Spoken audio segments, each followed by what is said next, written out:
fresh to death, I'm Paul Berry, not at all scary. When I open like Fetty Waps, and find to these circles that's going in like a carry shot. Woo! I'm going in like a Mary Pop, off that Mary Crop at the top flow at the Marriott. So questioning me is like questioning you. See, we the best dressed, so come and get blessed with the crew. Not one but two, different ways to slaughter your crew. Committed tat across the chest, I guess she blessed with the truth. People want to see them checks, representation of proof. Living through my elders, trying to resonate to the youth. But ain't nothing to get my flash on. Longevity is heavily embedded in my melanin. Layman terms, I last long. My grind repetitive, I'm smoother than real silk. Lyrical cash cow, who can't cry over spilled milk. We in here. You're talking to the Rolex wearing, diamond ring wearing, kiss stealing, willing dealing, limo jet flying. We Rick flaring on us, flaring on us. We Rick flaring on us. You talking to the Rolex wearing, diamond ring wearing, kiss stealing, willing dealing, limo jet flying. We Rick flaring on us, flaring on us. We Rick flaring on us, flaring on us. This ain't no normal situation, this preparation with greatness. Industry full of fakeness, it's really up for the taking. See, life is what happened to you, more so how you take it. Don't get stripped of your knowledge and mentally leave you naked. I like to live otherwise. I'm sorry that I'm fresh to death. I put the polo and apologize. See, black son, we ain't nothing like the mother guys. Quit to socialize, we organize, then we mobilize. Off the deep end like a scuba diver. And no confusion, just keep it pushing like Uber drivers. Woo! Business fresh just like a supervisor in a Gucci visor. Can't find a smoother rhymer. You're talking to the Rolex wearing, diamond ring wearing, kiss stealing, willing dealing, limo jet flying. We Rick flaring on us, flaring on us. We Rick flaring on us. You talking to the Rolex wearing, diamond ring wearing, kiss stealing, willing dealing, limo jet flying. We Rick flaring on us, flaring on us. We Rick flaring on us, flaring on us. Yeah, DQ baby. Shout out that boy Nigga for that fire track. Hey, Black Sun, sun up. What's up, Vinny Vegas? What in Vegas? Yeah. Shout out Pharaoh's Kids, D-Phase, yeah, Bubba C, yeah, Rick flaring on him, Rick flaring on him, Rick flaring on him, Rick flaring son up, baby. Hey, yo, Scotty, you going crazy for this one. We see what you're doing, we salute you. Cut the music! Cut the music! You already know this is your boy Scotty back with another one, man. Listen, you already know I've been waiting. We've been waiting for this to drop for a few days now. We've been waiting for this to drop for a few days now. It's been back and forth. There's reports with NORFOLK. There's reports with Sac State. And, you know, I'm not going to lie. I'm still a little excited. I'm not happy. I'm not happy with his choice. I'm not happy with his choice. Okay. So if you know where that's going, I'm not happy with his choice. But at the end of the day, he did what was best for him. You know what I'm saying? That's what it comes down to. He did what's best for him. So, you know, we just got to respect that decision. So at the end of the day, in the city and I keep them when I'm solo. You know where he going. In the club, fucked up. I got my people with me. Hey, listen, Michael Vick is coming home, okay? 757. He just signed today. It's official. Michael Vick will be the new head football coach of Norfolk State. I hit him with a little bit. You got to hit him with a little bit of that. Got to hit him with a little bit of that. Now, I got my buddy, my brother from another to talk about it with me. Give it up for my boy, Zoe Phillips. And you gonna put some Southern music on. You gonna put Southern on with it. What's up, man? What's going on? Not Hey, much, Phil. man. I mean, Zoe, talk to me. How big is this? But before you go, I gotta let it ride out for a little bit. In the club. Ho! I got my people. We in the city. We in the city. I say it's solo. I'm cutting up, but now my people with me. I got my people with me. What? All my people in the club. Fucked up. I got my people with me. The hottest people in the city, and I keep them with me. Solo. He cutting up. He got his people with him. All right, so talk about it. Talk about it. What? So this is huge, but I'll tell you the first thought that comes to mind about this hire. I know people may say it's trying to, maybe strike a light in the bottle like Deion Sanders, but I'm gonna tell you what it is perfectly, Scotty. It's meeting in the middle between Deion Sanders and Eddie George at Tennessee State. I like that. I'm gonna tell you why. I'm gonna tell you why.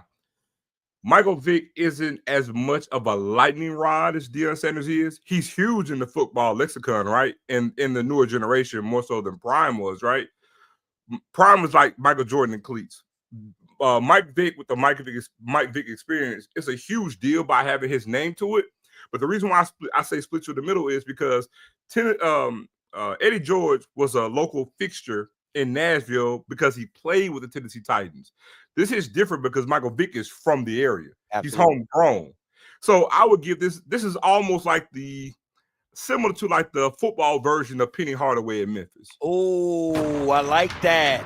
I like that. That's a good comp. You see what I'm saying? So that's why I say I'll split it in the middle. It's not quite Deion Sanders, but it's also not quite Tennessee State with Eddie George. It's in the middle, which is a damn good place to be. But the main thing that stands out about this hire more so than those other two, though, Scotty, is because it's who it is, right? Jackson State is a blue blood. Tennessee State is a blue blood. Norfolk State, not so much. Yeah.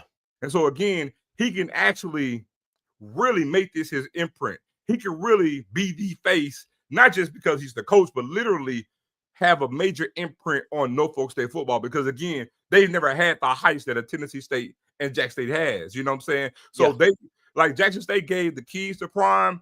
This is more than giving Michael Vick the keys. This is giving him everything. Yeah, you're giving him the city. You're also a part of his city. And this is what I didn't even think about. People were telling me in my comments, though, and I was like, oh, that's a great point. They were talking about all the entertainers from Virginia, from that Hampton Bay area, Chris Brown, Missy Elliott. Right? Yeah, 757, Timberland. Like you're not just getting. Again, we all know what Michael Vick is to the culture. We already know what he is as an icon. But now you're pulling into the city of just people from the city, from the area, being able to be a part of Michael Vick giving back and going back into his hometown. When I tell you I'm super excited, and I like how you say it, Pharrell, as well. I like how you said you're splitting it down the middle between Deion and Eddie George. I think that's just a great blend because you get the icon status of a Deion, of just like how legendary he is in the black culture. And I think Deion definitely has some crossover ability, you know what I'm saying, than Michael Vick per se. But when you're just talking about somebody who his name rings bell in our culture, where he makes the needle move, it's Michael Vick. And I don't think nobody can deny the impact that Michael Vick has. And this is the part where I said in the last show where you're going to have the residue of the buzz is because you're going to get RG3s talking about this. You're going to get Shannon Sharps talking about this. You're going to get Pat McAfee. Why? Because he's Michael freaking Vick. Yeah. I'll tell you what, one of the parts to add to that too, though, Scotty, would be bear in mind the relationship that he has with Deion. That's right. Good. You know what I'm saying? Because of the experience that he had with Jack State, as well as the relationship that he has with Deion Sanders. Remember, Michael Vick just this year put out a very, very, very good quarterback, black quarterback documentary out on Prime. And if you guys hadn't seen it, I would implore you guys to see it because it's absolutely amazing. And it speaks to the evolution of the black quarterback with a huge chunk of it coming by way of HBCUs.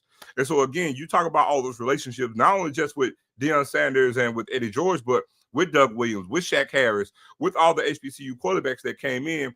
And again, just even with the current players, not who's just in the league, but who just got out of the league, Absolutely. who may be interested in coaching by way of what they saw with Coach Prime do at Jackson State.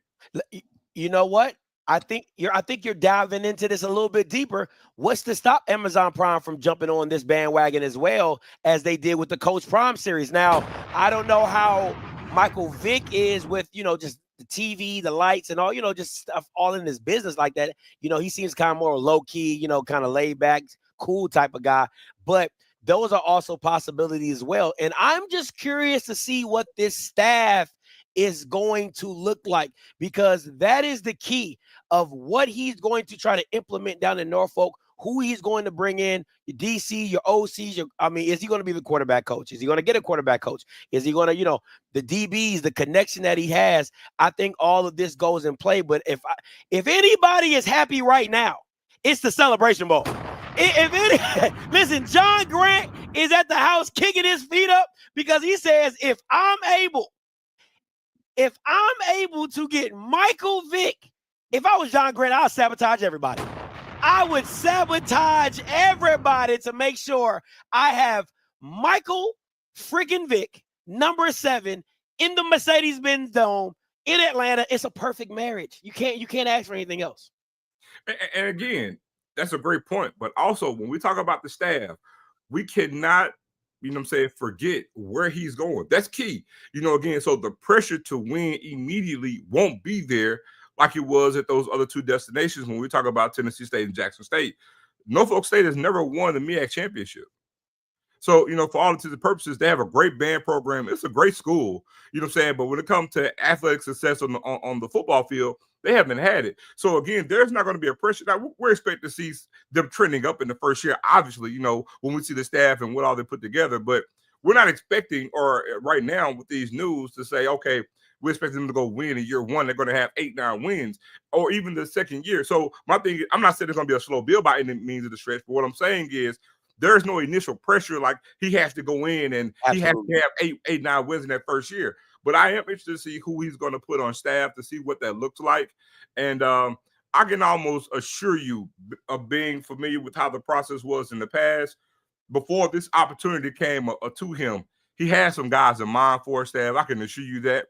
And then probably didn't have a whole thing filled out, but I can assure you the moment this news hits, he's going to have even more guys reach out, but he's been behind the scenes doing it anyway. I think he's going to have a good staff. One name I'm interested in seeing for different reasons, I'm really interested to see if he's going to have, in any shape, form, or fashion, Ronald Curry on his staff or a part of his staff, being a legend that he is in the same area around the same time. And then again, there's other connections, man. Aaron Brooks, who played with the Saints. So many guys came out of that area, man, that played in the league that's actually connected to him. And then again, I got to say this, because I know you're not going to think about it. We can't even forget about the Bubba Check part of being attached to this. You did that. That, if you don't know, Bubba Chuck is AI. D'Angelo Hall from the Bay? I didn't know D'Angelo Hall was from the Bay. Yeah. Oh, wow. I didn't know that. That's crazy. So again, you talk about even having AI be a part of it, which I know that he will if Vick is to it. So, all of that comes into play when you talk about, having a hand in it. Because again, we saw what it was with Deion Sanders. This is a younger version of that. You know what I'm saying, Scotty? And I'm telling you, it's a lot of football players from that area went to the league that's, again, he's a lightning rod himself. Not as great of a height as Prime was, but still a lightning rod nonetheless. Listen, I would put anybody's career at their pinnacle, like at the. That's right. Here's his cousin. Aaron Brooks is his cousin. I thought so. I didn't mean to cut you off. No, you good. Michael Vick's cousin. Man, that's it. The family run deep, baby. The family run deep. But I listen, I'm gonna keep it a buck with you. I would put Michael Vick's pinnacle, like the fandom. I'm talking about like Lynn Sanity, right? You know how like when Lynn Sanity was going, I would put anybody's career at the hype of it with Michael. Like, there's not many careers that at the. I mean, come on, man. Like, it was Michael Vick. Like I can't, like, when you said that, it's Michael Vick. Like, what he was in that 03, 04, like, he was just unreal. just unreal. Everybody wanted to be the black quarterback, dancing, dashing back there, scooting, and then have the arm strength to just flick your wrist, throw it 60 yards. Like, come on, it's crazy. But Scotty, I just forgot about something, and you mentioned it. It just came to me. You mentioned the Celebration Bowl. Hell, I forget he played with the Falcons. I mean, just think Michael Vick in Atlanta Celebration Bowl. That's what I said. And I told you, I wasn't even thinking when you said that. Like, that's gonna be bananas. I mean, You see what I'm saying? The whole city of you gotta, like, people don't understand how much he is entrenched in the city of Atlanta and how much he means to AT aliens. I'm telling you, it's a different beast. You're going to get, I'm telling you, what you think Dion was for, and he was. Listen, it to me, Vick is, like you said, Vick is the younger version of that. So he has that you know, the rappers and all that, because that's who we all grew up watching Michael Vick play. You know what I'm saying? A lot of younger generation didn't really watch, you know, Vick. I mean, watch Dion because he was kind of, you know, about 01, 02, he was heading out the league. But some of these kids were born in 07, 08. You know what I'm saying? So you got to see Michael Vick, either when he played with the Eagles or when he played with the Falcons. You got to see what it was, and you know how close that Eagles team was. So you're gonna get Deshaun Jackson, you're gonna get LaShawn McCoy, you're gonna get those guys. And they're podcasting right now, right? Come on, man. So the difference, to your point, and I'm glad you said that. So remember, Deion Sanders is Deion Sanders, and he, like I said, he's Michael Jordan in cleats. But the difference is, and he spoke to this, was Deion Sanders, though, even the kids didn't know it, he had the parents, us, right? Because we were what the kids are now, what Prime was playing, to your point, when it came out. The difference now is Mike Vick are to these kids. So it's like the parents don't have to, though we were still, you know what I'm saying, with on par with his age. But again, the vast majority of these kids saw him. So they see it, so that it resonates, right? So it's almost like this is, I would say, Kobe Bryant and cleats. Yeah. Come on, Zoe. To put it mildly, it's like Kobe Bryant and cleats. And so again, now you're talking about those kids now who are playing can relate to it. And again, he's going to have that upon walking in the door, like, oh, it's Michael Vick. He's going to be able to recruit, especially from, like I said, that area. But even then, he could come down south because, again, played in Atlanta, and his face is recognizable everywhere. So it's a damn good move for him. And again, to have an announcement of a head coach, there's no other HBCU coach that's going to get hired that's going to draw, you know what I'm saying, move the needle like this one does. Absolutely. And once again, you know, the whole point is trying to be on the ticker. Let me open the call lines up. I'd love to hear from some 757, some Norfolk fans, some beholds out there in the world. You know what I'm saying? Call lines are open. You are the only participant in the conference.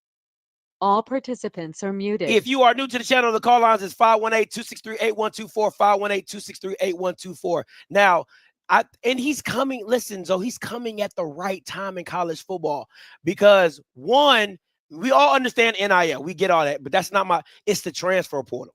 Mm-hmm. It's the transfer portal. It's the where kids can leave at a drop of a dime, go wherever they want, no penalties, no faults.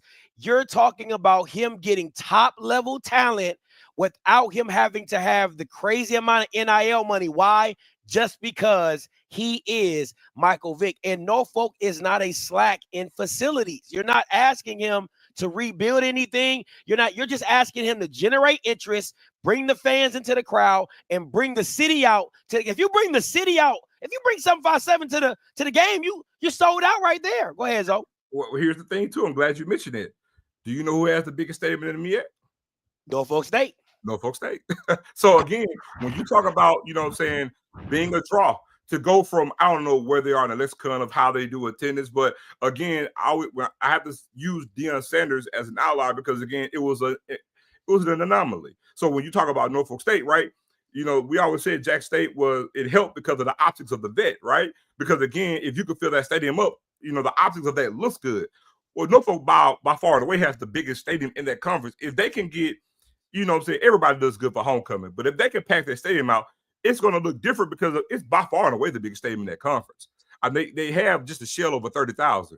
And I'm certain they don't really sell it out. But if they can sell that out with Vick, that's going to translate as well. Because again, Scott, if you get 2 sellouts, and then if you're starting to have any type of success on the field, I'm telling you that's going to translate to your point the next season, year 2, right? When you talk about transfers, and again, Norfolk is a nice town, it's a nice city. You can easily get being attracted to get more kids there. So I think again, it's a home run hire by. Really, really is. I love it. I love it about the AD. I love it that they didn't get in their own way to sabotage this and figure. You got it. These are the type of hires you just got to figure out to make it work, right? You got to. We don't know the details. We don't know how much he signed for. It does not matter. Okay, it does not matter, because I promise you, if you have the right marketing plan, if you have the right rollout, if I start seeing Norfolk 7s, because I need my shirt tomorrow, okay? I'm pre-ordering my stuff tomorrow. I'm telling you, I'm head to toe in Michael Vick 7. Do you hear me? You got to make sure that this is pushed out and rolled out the right way, and you need a full media blitz, and Vick has to hit that transfer portal hard and running, because you got to get this early signing period, you got to get the transfer portal going, and you're getting kids coming out of bowl games, backups or whatever. This is the perfect opportunity to get it going. We taking all callers. 3537 coming to you. Hey, we say Scotty. Hey, what's going on with your name? Where you calling from? Hey man, look, we've been waiting on this, baby. Hey, you know it's time, man. Look, I'm gonna go ahead and get my season tickets right before the price go up. Come on, you better get in there. You better get in there. You know what I'm saying, man? Look, hey, look, we've been waiting for this for a long time, man. We needed something to get this program jump started, man. I think this is the lightning rod that can get it jump started. So, man, I'm not gonna sit there. I can say a whole lot, but I'm too excited to say more, so I'm gonna leave it at that, man. I can't wait. Man, I'm glad, man. Hey, listen, buy a couple for me too. Get a seat ticket for me too. You know, send it my way.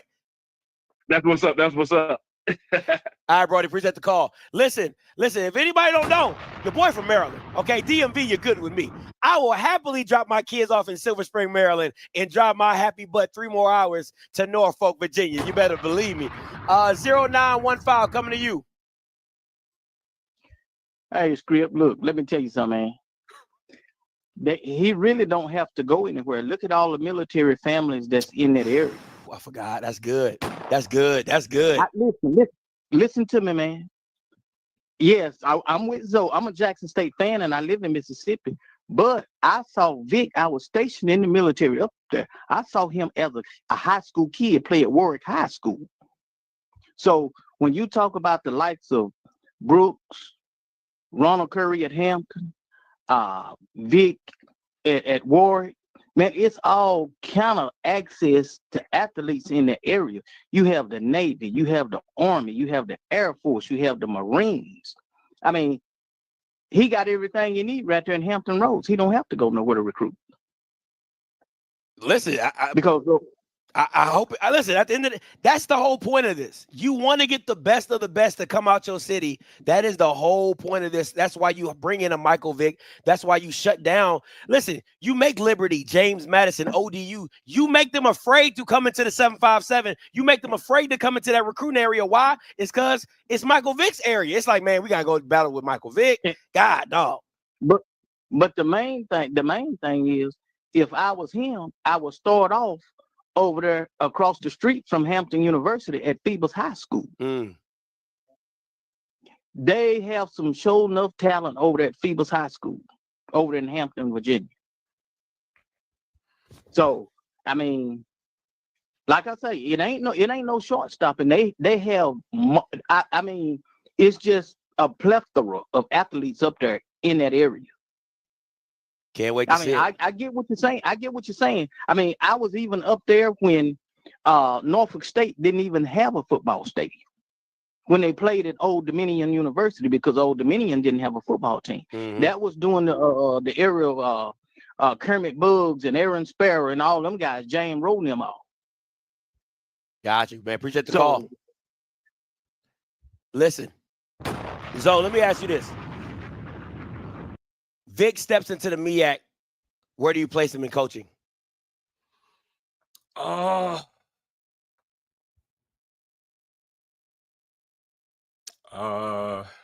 Well, didn't Delaware State just get rid of their coach?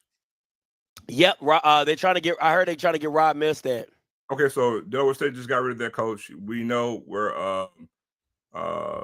Chinnisberry and Trey Oliver are, and then you got the coach from Howard. I would put him right there, right under that.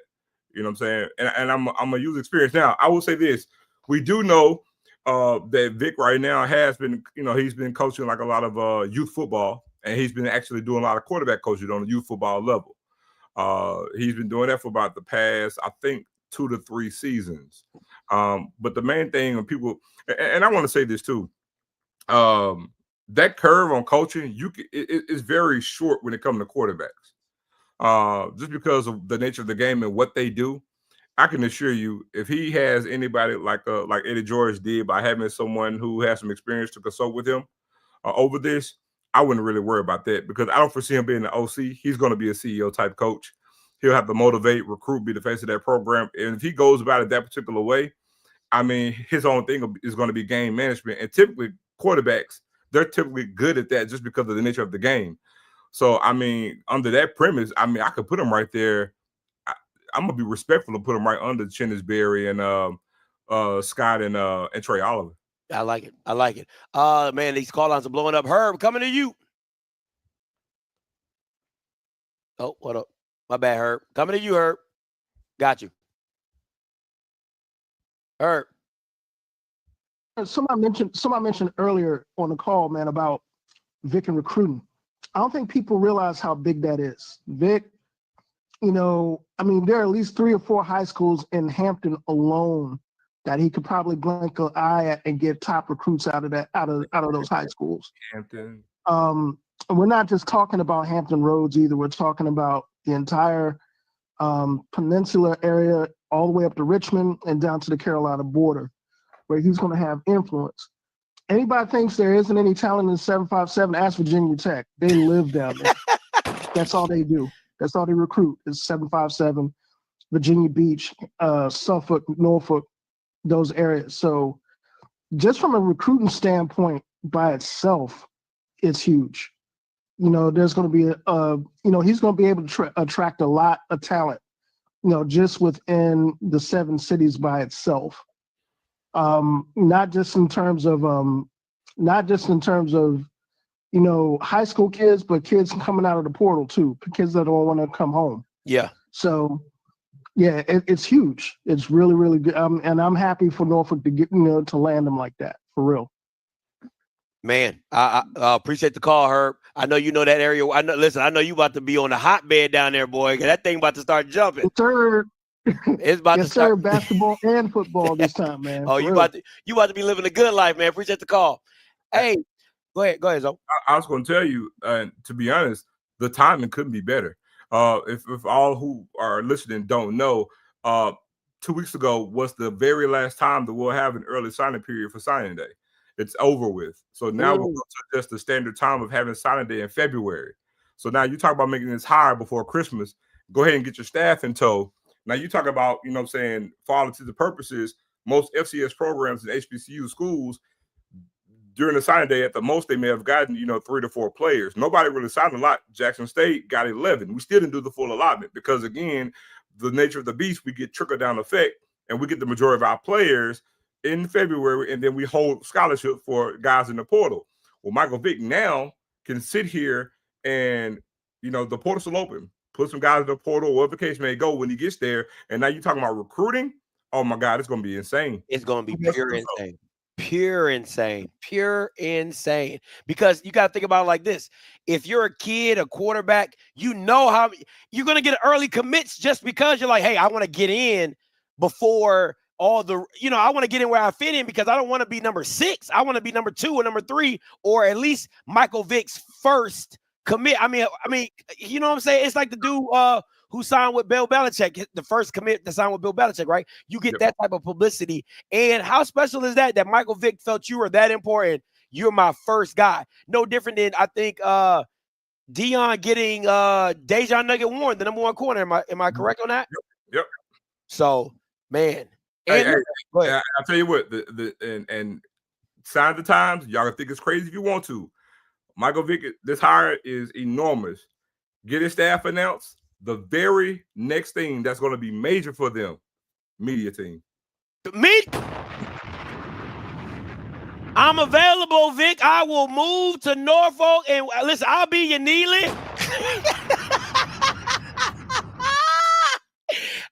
Vic, I can be your Neely. Okay, it's okay. You ain't going nowhere now.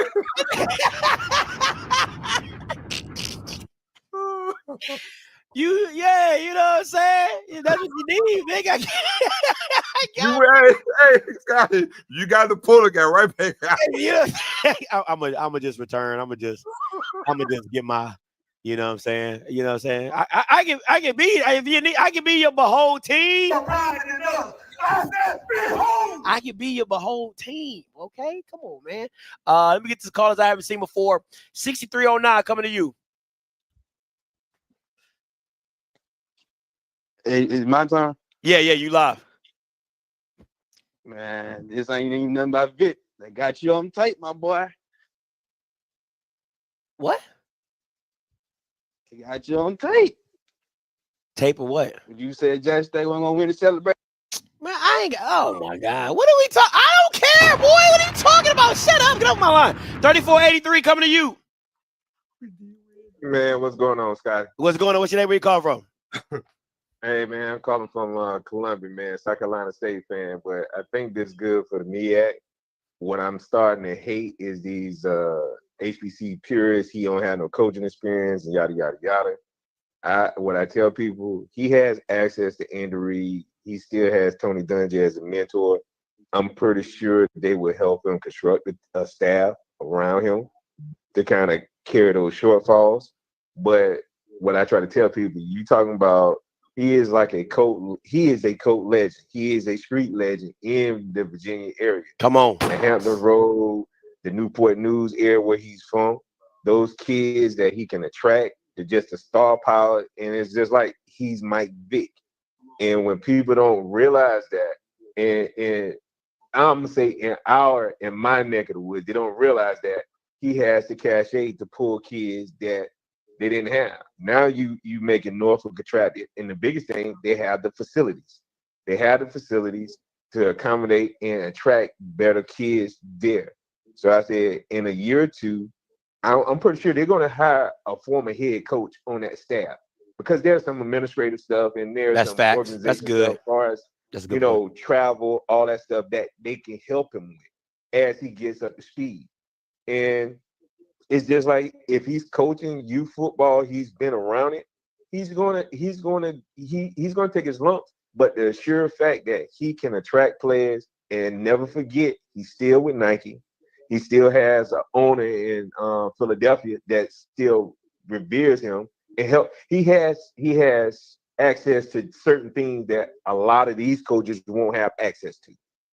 So, like you said, if he gets a good media team and starts to put out a lot of content in social media, we're gonna see something different up in Norfolk State. I agree. You definitely need that media team. You need that buzz. You need that excitement around the program. Listen, if I'm being honest, you literally take the playbook out of Deion's hand. That spring season with Deion, if you take that playbook of being in the meetings and walking around the facilities and doing all those things, it's the same because everybody wants to know what Mike Vick's doing. Everybody wants to know what Mike Vick's talking about. Everybody wants to know all the information surrounding Michael Vick. That's A1. That's just A1 stuff right there. I was going to touch on that too. When you believe it or not, just our first year with Chennis, it was a total revamp from what we had with Coach Pugh. And get me wrong, Coach Pugh is a legend, but as far as the social media, the content they put out every day, it's something new for us. And a lot of people frown like, why are you coming out here with these glasses? Why are you coming out? He increased the visibility of the university, of the football program. Even though we historically had good players and always had good teams, he introduced something that South Carolina, until today, we still don't have a big, strong social media program, but he has turned that tide to where we are a little more social media savvy. Yeah. They do a very good job of putting out content. In real time, just like Deion did. They're posting stuff during the game when somebody scores. It's on social media. That's good. In less than 20 seconds. That's good. Yep. That's what it needs to be. Man, appreciate the call, Brody. What you guys out? I was going to add to that. You know, he mentioned a good point. I didn't even think about Tony Dungy, but also to add to Tony Dungy, assisting him probably with the staff is going to be his relationship with Andy Reid. And again, who's the face of the NFL for all intents and purposes? Patrick Mahomes. And Vic has a relationship with him as well. So Michael Vick is well connected. But another point I wanted to make is when he mentioned about the HBCU purists, I wouldn't go that far to say that. I think it's just a demarcation of the times of older people or just the old standard way of looking at football. You know, we pretty much looked at all the norm would be, oh, get somebody in, you want experience, but now you can see a tide has changed in that philosophy and that thinking, right? Because again, we've gone away from the days of having a coach for 10 to 15 years. That's not coming back. I say all the time, Eddie Robinson wouldn't be at Grambling like the way he was in this time right now because he wouldn't be allowed to, because he did have some losing seasons as well. So I don't think it's that. I just think it's a sign of the times of, you know, someone not having the experience of what they're used to or the way it used to be in yesterday. And that the way of the world has changed now. So that really won't matter. I mean, Eddie George, we have too much data now to show that it can have success. You look at Deion Sanders. You look at Eddie George, who's done a phenomenal job at Tennessee State. Listen, you know, I know a lot of people won't give Hugh Jackson his credit, but that team was talented. I mean, it didn't come to fruition like everybody hoped it did. And I think that Grambling pulled the plug too fast because you can see what Eddie George is doing in year 4, right?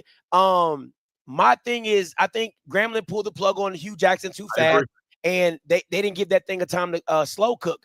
But if you're looking around, listen, I'm gonna keep it a buck with you. I'm just keep it. You had Dawson Odoms, you paid him a lot of money to lose. Very simply, no publicity around it. It was Dawson Odom, he was losing. Point blank. Period. Now, again, I'm gonna say this: I would rather win 6 games with Michael Vick than win 6 games with Dawson Odoms. All day long. It's very simple. The I don't know what the name is because it's probably a math term or a business term, but the ROI on a 6-game victory, come on, man. Look at Steve comment. It's true though. It's true. Come on, man. You know what I'm saying? So at the end of the day, you know what I'm saying? You can't even say he's not a purist. He got an HBCU. His wife went to an HBCU. And if I was Hampton, I'd be trying to figure out why we didn't get Vic, if I'm being honest. But, you know, teach his own. Listen, guys, if you're one of my regulars, bear with me, regulars. I'm going to get to the people I haven't seen before. 757-9825 coming to you. Hey, caller, you live. Hey, what's going on, everybody? So this is a phenomenal topic right now. My name is Dante. I am from the 757, play high school ball down here. Talk to me. Tallwood, won a couple of cities, went to the States one time and lost. I played football at Norfolk State. So I played when Michael Vick and Kirby was playing. Trust me when I tell you, the same guys, the top recruits in this area right now that's playing football, their dads are around the same age as me. If Michael Vick and or Ronald Curry go into these homes, I can promise you, whoever these kids sign to, they flip it.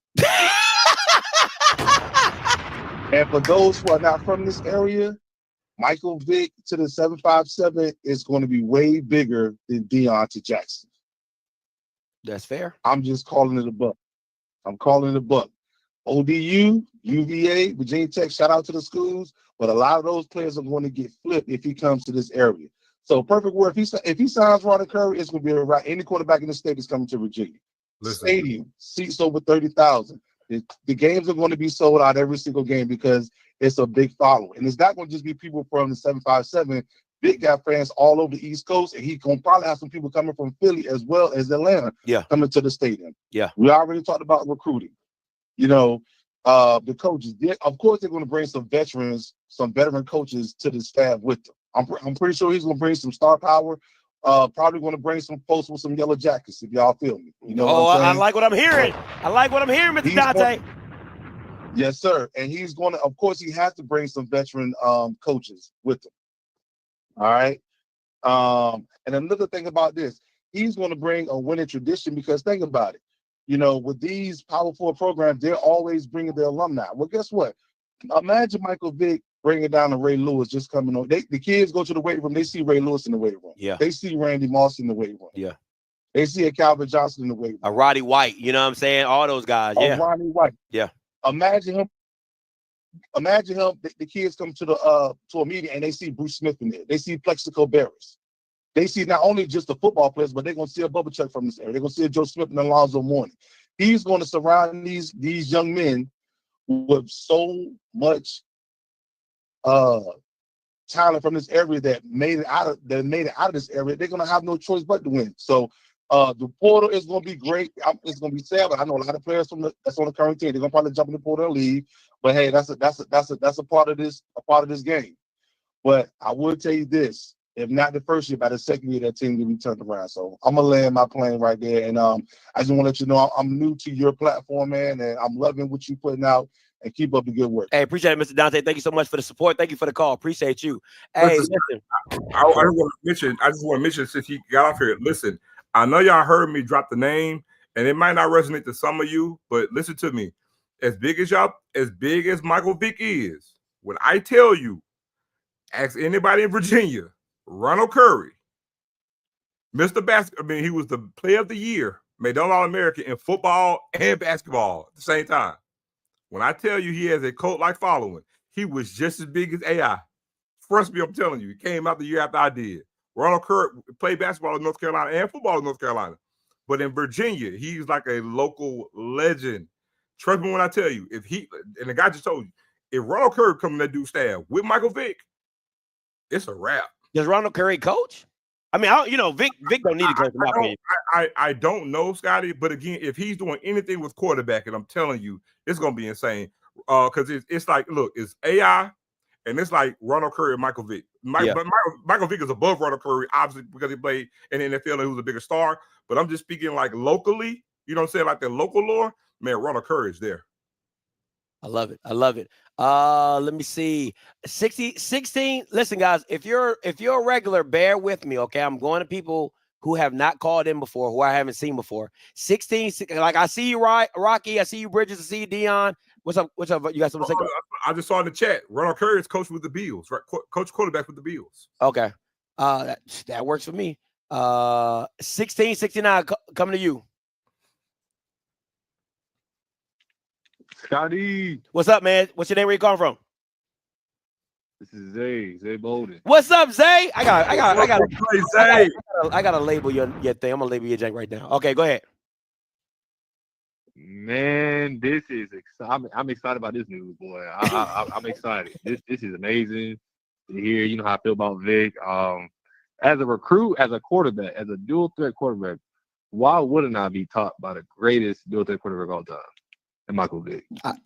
I mean, I second that. He's about to change his program around. You second that? I second that. I second that. Yes, sir. I second that. You got Lamar? No. I second your opinion. Like I agree with you. Oh, my bad. But no, I mean, I'm excited. I mean, he's going to great spot. I mean, let's be honest, low expectations to win, build a program up. I mean, this is great to see, especially for the MEAC. I'm excited. More competition in the MEAC. You know how I feel about the MEAC, and I'm really going to call this to say, I see you, Norfolk. I'm excited to see it. Hey, my question is, you, Scotty, though, is, are you gonna switch from FAMU to Norfolk, or? Yeah, I'm gonna have to let that FAMU train. Now, listen, I'm always respect FAMU because that's my, shout out to Kofi. I love me some Kofi. I'm always respect, but I ain't liking how Cozy moving right here, right now. So I'm gonna just go ahead and scoot on over to the East Coast because originally, I am from the DMV. You know what I'm saying? Now, yeah, Norfolk, I know. Norfolk technically is not part of the DMV, not technically, but it's close enough. It's closer than Florida. It's closer than Florida. Okay, that's my point. It's closer than Florida. So, yeah, I'm gonna have to slide on. I have been told I do look good in a dark green, a forest green. I've heard that. You know what I'm saying? So, just saying. Oh man.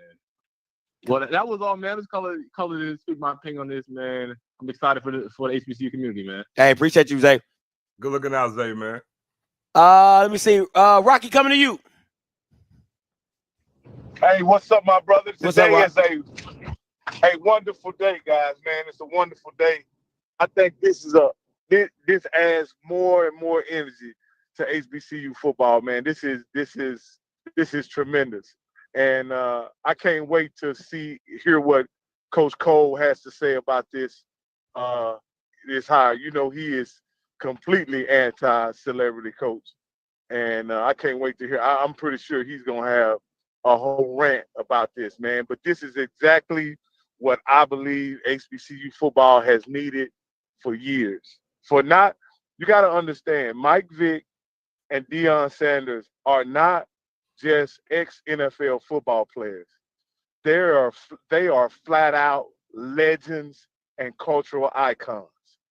And that's what's been needed in HBCU football for a long time in order to expand the brand Facts of HBCUs. Facts. You know, I know everybody, you know, I go back to when Deion first came over, Zoe, and you were here, and you heard all the naysayers, didn't you? Do you remember that, Zoe, or maybe Deion has been so long ago you don't remember? No, I remember everything. You remember what they said. You remember saying Jackson State ain't did nothing. This has been done before. This is not the first time. We're professional coaches. You think Deion just gonna walk in here and take over the SWAC? These men have been in the SWAC for years. They've been coaching for years. Deion is not gonna be able to just come in here and win. And what did he do, Zoe? He won. Yeah. And so why can't Mike Vick win, Zoe? I'm gonna ask you that. Why can't Mike Vick win? Well, here's the thing, and I'm gonna give this great context. Michael Vick can win, right? I think it all comes down to the situation. Now, yeah, Jackson State is a blue blood, but Jackson State was to me, in my opinion, it was the best situation for Deion Sanders. I also think Norfolk State is the best situation for Michael Vick. I'm not going to disagree with Coach Cole. You know, I agree with him, but again, it's all about fit. You know, every coach that's coming up can't go to every program. You know what I'm saying? Certain programs are easily more like sponge-like to certain things. Michael Vick, not just because he's at Norfolk, but being that he's home and you have all these other moving parts that make it just fit even better and the situation even better. But this doesn't apply to every program. Like, for example, Morgan State just can't sit here and say, okay, we'll just get a former popular player and put them there, and then it's going to have the same feel to it, right? And it's not. So it matters. Fit matters. This is the absolute perfect fit, not just because it's Michael Vick, but because it is Norfolk State. It's home. He's from there. You know what I'm saying? And you add all the other moving parts to it. Now it's magnified even more. So, you know what I'm saying? I just think, and yes, he will have success there. You know, again, even in the MEAC, unless they have a great turnaround, you're talking about what? 2 tough games in conference? Another highlighting point that I do want to mention, I think because the MEAC has six teams, the fact that they play so many non-conference games actually helps to Norfolk. Let me tell you why. Now, when you talk about the construct of playing money games, they have good facilities, right? But in this first year, you want to get those money games. Because, again, if I have a plan to do other things, when it comes to, like, I want to hire a great media team and all those types of things, you go to that in that first year. Because when it gets in conference, you're talking about, what, 2 tough games at the most? And I have a damn good chance in football to win those 2 tough games if I got an influx of talent. Because again, the moment he goes to the Celebration Bowl, it's going to be different than any other team in the MEAC going to the Celebration Bowl. Absolutely. I will say this, though. I just, you know, I think you hit on, I agree with most of what you said. I just think when you said there's only certain schools that celebrities can work at, I think, and I don't want to revisit this, but I just want to say this. I think there are a number of schools that Deion could make it work at and Michael Vick could make it work at, right? I believe Deion could have made it work at Southern. He could have made it work at Grambling. You know what I mean? He certainly could have made it work at FAMU. You know what I mean? There are schools, there are guys like Vick and Deion Sanders that regardless of the school, the fame, the popularity, the iconic status comes along with them, right? And it only enhances the brand of the school. It only enhances the brand of the school. It doesn't take away from it at all. And I think I'll say Jackson this. State. I'll say this. Okay, let me, because I feel like we're going on a tangent just a little bit, but I'll say this. Oh, yeah, I okay. think Deion in Florida would have been a bigger brand than him at Jackson. We get that. That's neither here nor there. But I don't think Vic. Does Vic work at other schools? Yes, because it's Vic. But it doesn't touch what it is at Norfolk because of what he means to the city. Perfect fit, Scotty. It's the perfect. That's what's This is a perfect fit. It's a perfect marriage. It's watch peanut this. butter and jelly. Watch this. Same announcement today. I don't Watch think me. Deion. Same Hold on. announcement today. That's all I'm saying. Same announcement today. Vic signing to Arkansas Pine Bluff. It's not going to hit the same. It's not. It's not. It's just not. I agree. But what I was moving toward was Vic is a perfect fit. It's a perfect fit. There's no better place for Mike Vick to be. There's no better place, and I'm saying Norfolk hit a home run. I'm ready to smoke my cigars and sip my champagne. But I'm traumatized. I'm actually traumatized for this reason. I still remember Ed Reed. And so I got to give this some time to settle the bake in a little bit before I truly celebrate. Well, I ain't got time for that. Traumatized. I ain't got time for that. If they gonna pull the rug for me, you better pull it, because I'm on the bandwagon. Beep beep toot toot. Appreciate the call, Rock. I'm on the bandwagon. And you know what song I need Vic to play at his intro? In the club, fucked up. I got my people with me. The hottest people in the city, and I keep them when I'm solo. I'm cutting up, but not my people with me. I got my people with me. Got my people in the club, fucked up. I got my people with me. The hottest people in the city, and I keep them when I'm solo. I'm cutting up, but not my people with me. I got my people with me. What? I need that. I need that on the hit. I need him coming down. You can take the cussing out, you know what I'm saying? Because you can take the cussing out, but I need that. I need that coming down. I'm in the club, but I need that. All right. Let me see. Deion from the SIP, then Bridges coming to you. What's going on, Scotty? What's going on, Zoe? What's up, man? Talk to me, D. I don't know, man. I got a quick question. Okay, well, I'm glad of the news of Vic going to our Norfolk, man. But let me ask you this: what type of pressure does this hire put on Alabama A&M and Prairie View? Because these Bamas ain't even released the list yet. Well, Bama State, A&M didn't release the list, but you said it wasn't the right list or whatever. But what kind of pressure does this put on them? Because let me tell you something. If I got a chance to go play quarterback for Vic in the MEAC and play 9 games a season, maybe 10, and get a chance to make it to the Celebration Bowl, I'm gonna go over there and there's a plan for Joe Blow down the street. So what I'm wondering is, what type of pressure are the ADs at Prairie View and A&M under now, because they've waited so late?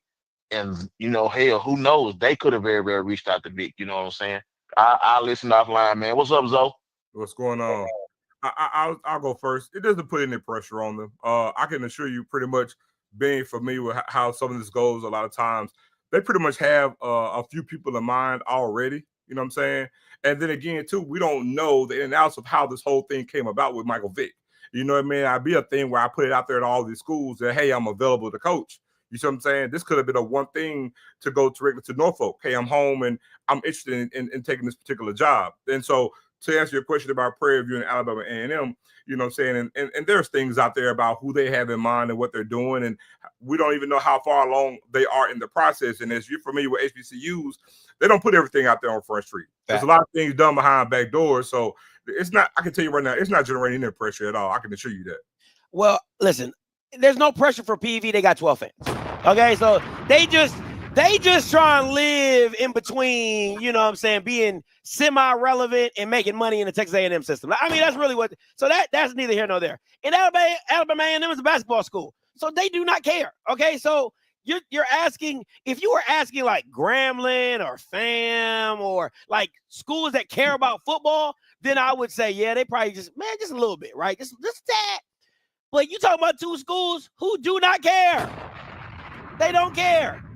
PV can fill their stadium up at homecoming And A&M can fill their stadium at homecoming in no other game. That's pretty much it. So why would they care? They don't care. Okay, so let's just move on from that. 9935 coming to you. 9935, you live. Hi, Scotty. What's up? It's Dia. What's up, D? What's going on? Oh, nothing. Just enjoying the show. Just enjoying the show and the news of Michael Vick. Hey, listen. That NCCU, It's yeah. You better buckle your chin straps up. You ain't moonwalking through nothing no more. Look. It's first of all, let's be very clear. It's never a moonwalk with the MEACs, within the MEAC conference. So it's never a moonwalk. So I'm okay with that.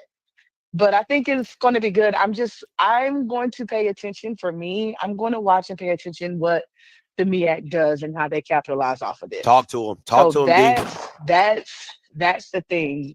Marketing and branding, y'all know how I feel about that. I'm also going to be and I know Norfolk has money, but I'm also going to be paying attention to that fundraising and what they do and how they roll it out, because that's going to be key, especially with NIL, where we are in this space. Y'all know I always talk about that. So I'm going to be paying attention. I'm going to be paying attention to that, because that's going to be the thing. I like that, D. For them. Let me ask you this, D. You're in the marketing department. You're the whatever lead person in the marketing department in Norfolk. How do you roll this out? Oh, first of all, I'm rolling out a campaign. Let me start there. I'm rolling out a fundraising campaign. As he comes out, as we introduce him, we're rolling out a campaign, a Back to Vick campaign. We're going to do whatever we need to call it. That's what we're going to do, because that's one of the things that I think that is going to be key in order for him to be able to recruit. We know that he's going to be able to recruit, but if that's going to be key in order for him to get players, to be able to play players, because starting in 2025, you'll be able to pay players in the NCAA. So for me, I would start off with, if I'm in that department, I'm coordinating with our development officers and everybody. We're rolling out video, we're rolling out we're putting out a full spread, and we're going to make sure that we do it very strategic, so that way we can get the commitments. I'm rolling out tickets. When we roll him out, when we make the announcement, I'm rolling out the season tickets. I'm doing every single thing leading up to it, so that way, by the time we get to spring ball, we're sold out of season tickets. Ooh. Season tickets are sold out already. Matter of fact, honestly, a lot of people should be having their season tickets out in the middle of the season, right around homecoming, but we're not going to talk about that. That's another topic for another day. But if I'm Norfolk State, I'm literally rolling out everything. I'm rolling out every single thing at one point, at one time. So that way people will know that we're not just serious about basketball, we're serious about football. And we're going to make sure that he's not just here for a season, he's here for seasons, and that we're going to take care of him going forward. I like it. That's the thing. We have to make sure you have to take care of him. You do not leave any stone unturned in this situation. The MEAC needs to make sure they do they get their marketing and branding going. They need to promote these games properly. Everybody across the board need to make sure they promote the games properly and make it a thing. Like, make it a thing. So, I'm sitting with the team, right? I would be sitting with the team here's the thing.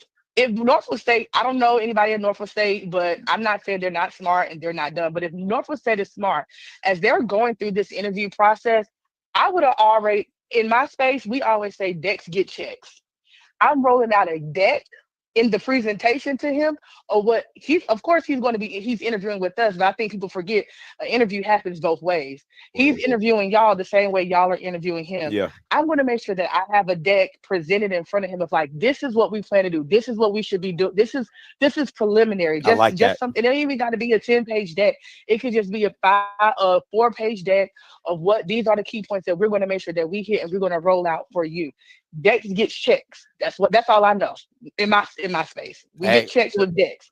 So I would roll it out so he could see like, oh, they are serious about having me here. Yeah. And I'm going to be, and there's a commitment on both parts. Hey, D, stay on. Zoe, what you got? I was going to say, D, is one thing you missed. If I'm anybody that's affiliated with Norfolk State, you should be on the phone right now today with VICK.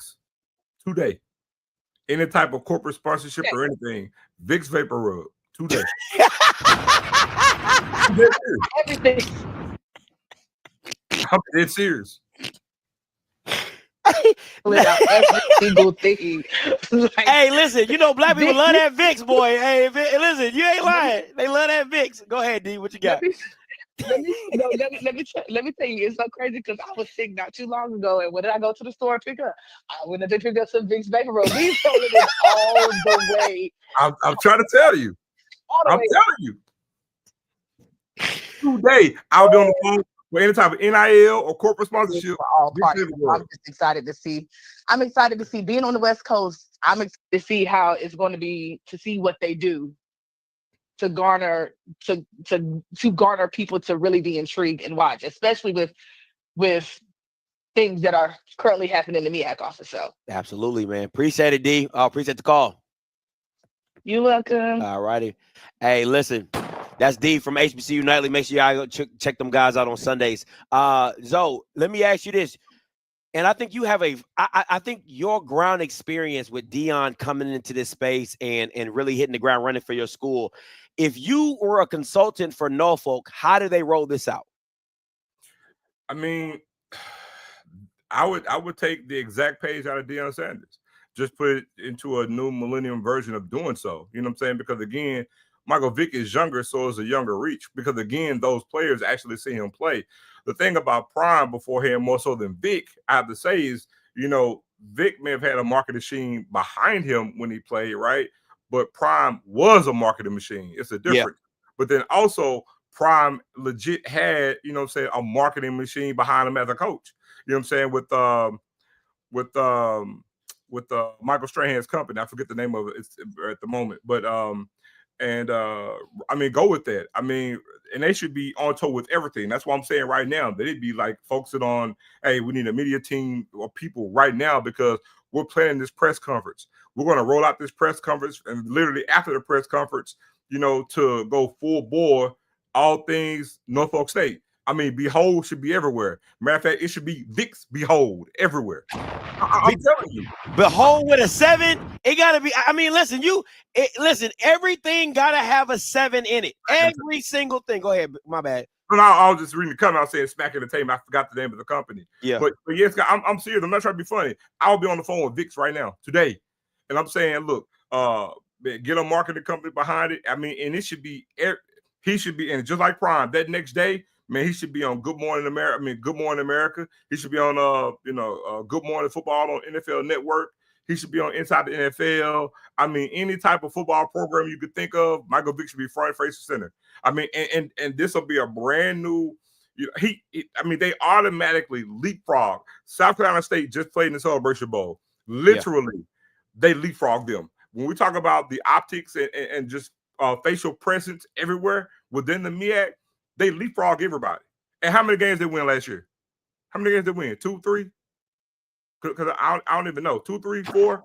I think they won 3, 4. I think they won 4.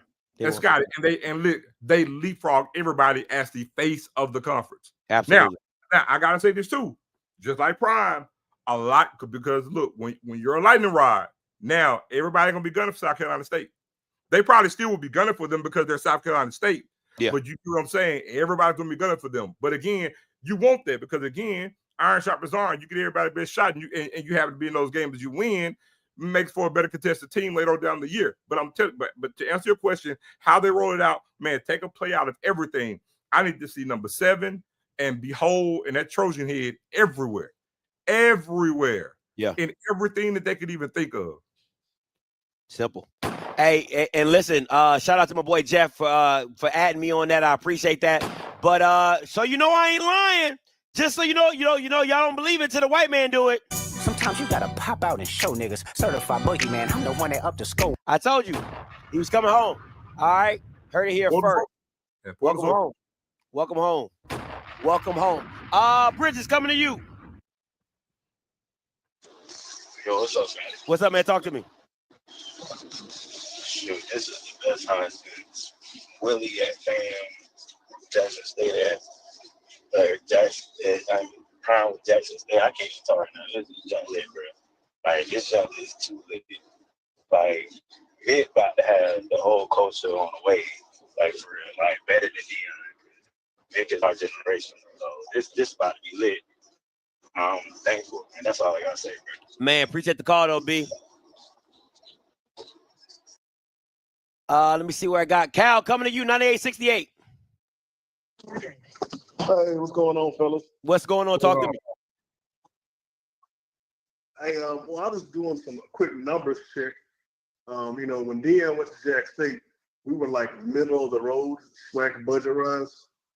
Look at Norfolk State. They wanted, from when I pulled up, they had like $18 million and only like I think $500,000 from ticket sales.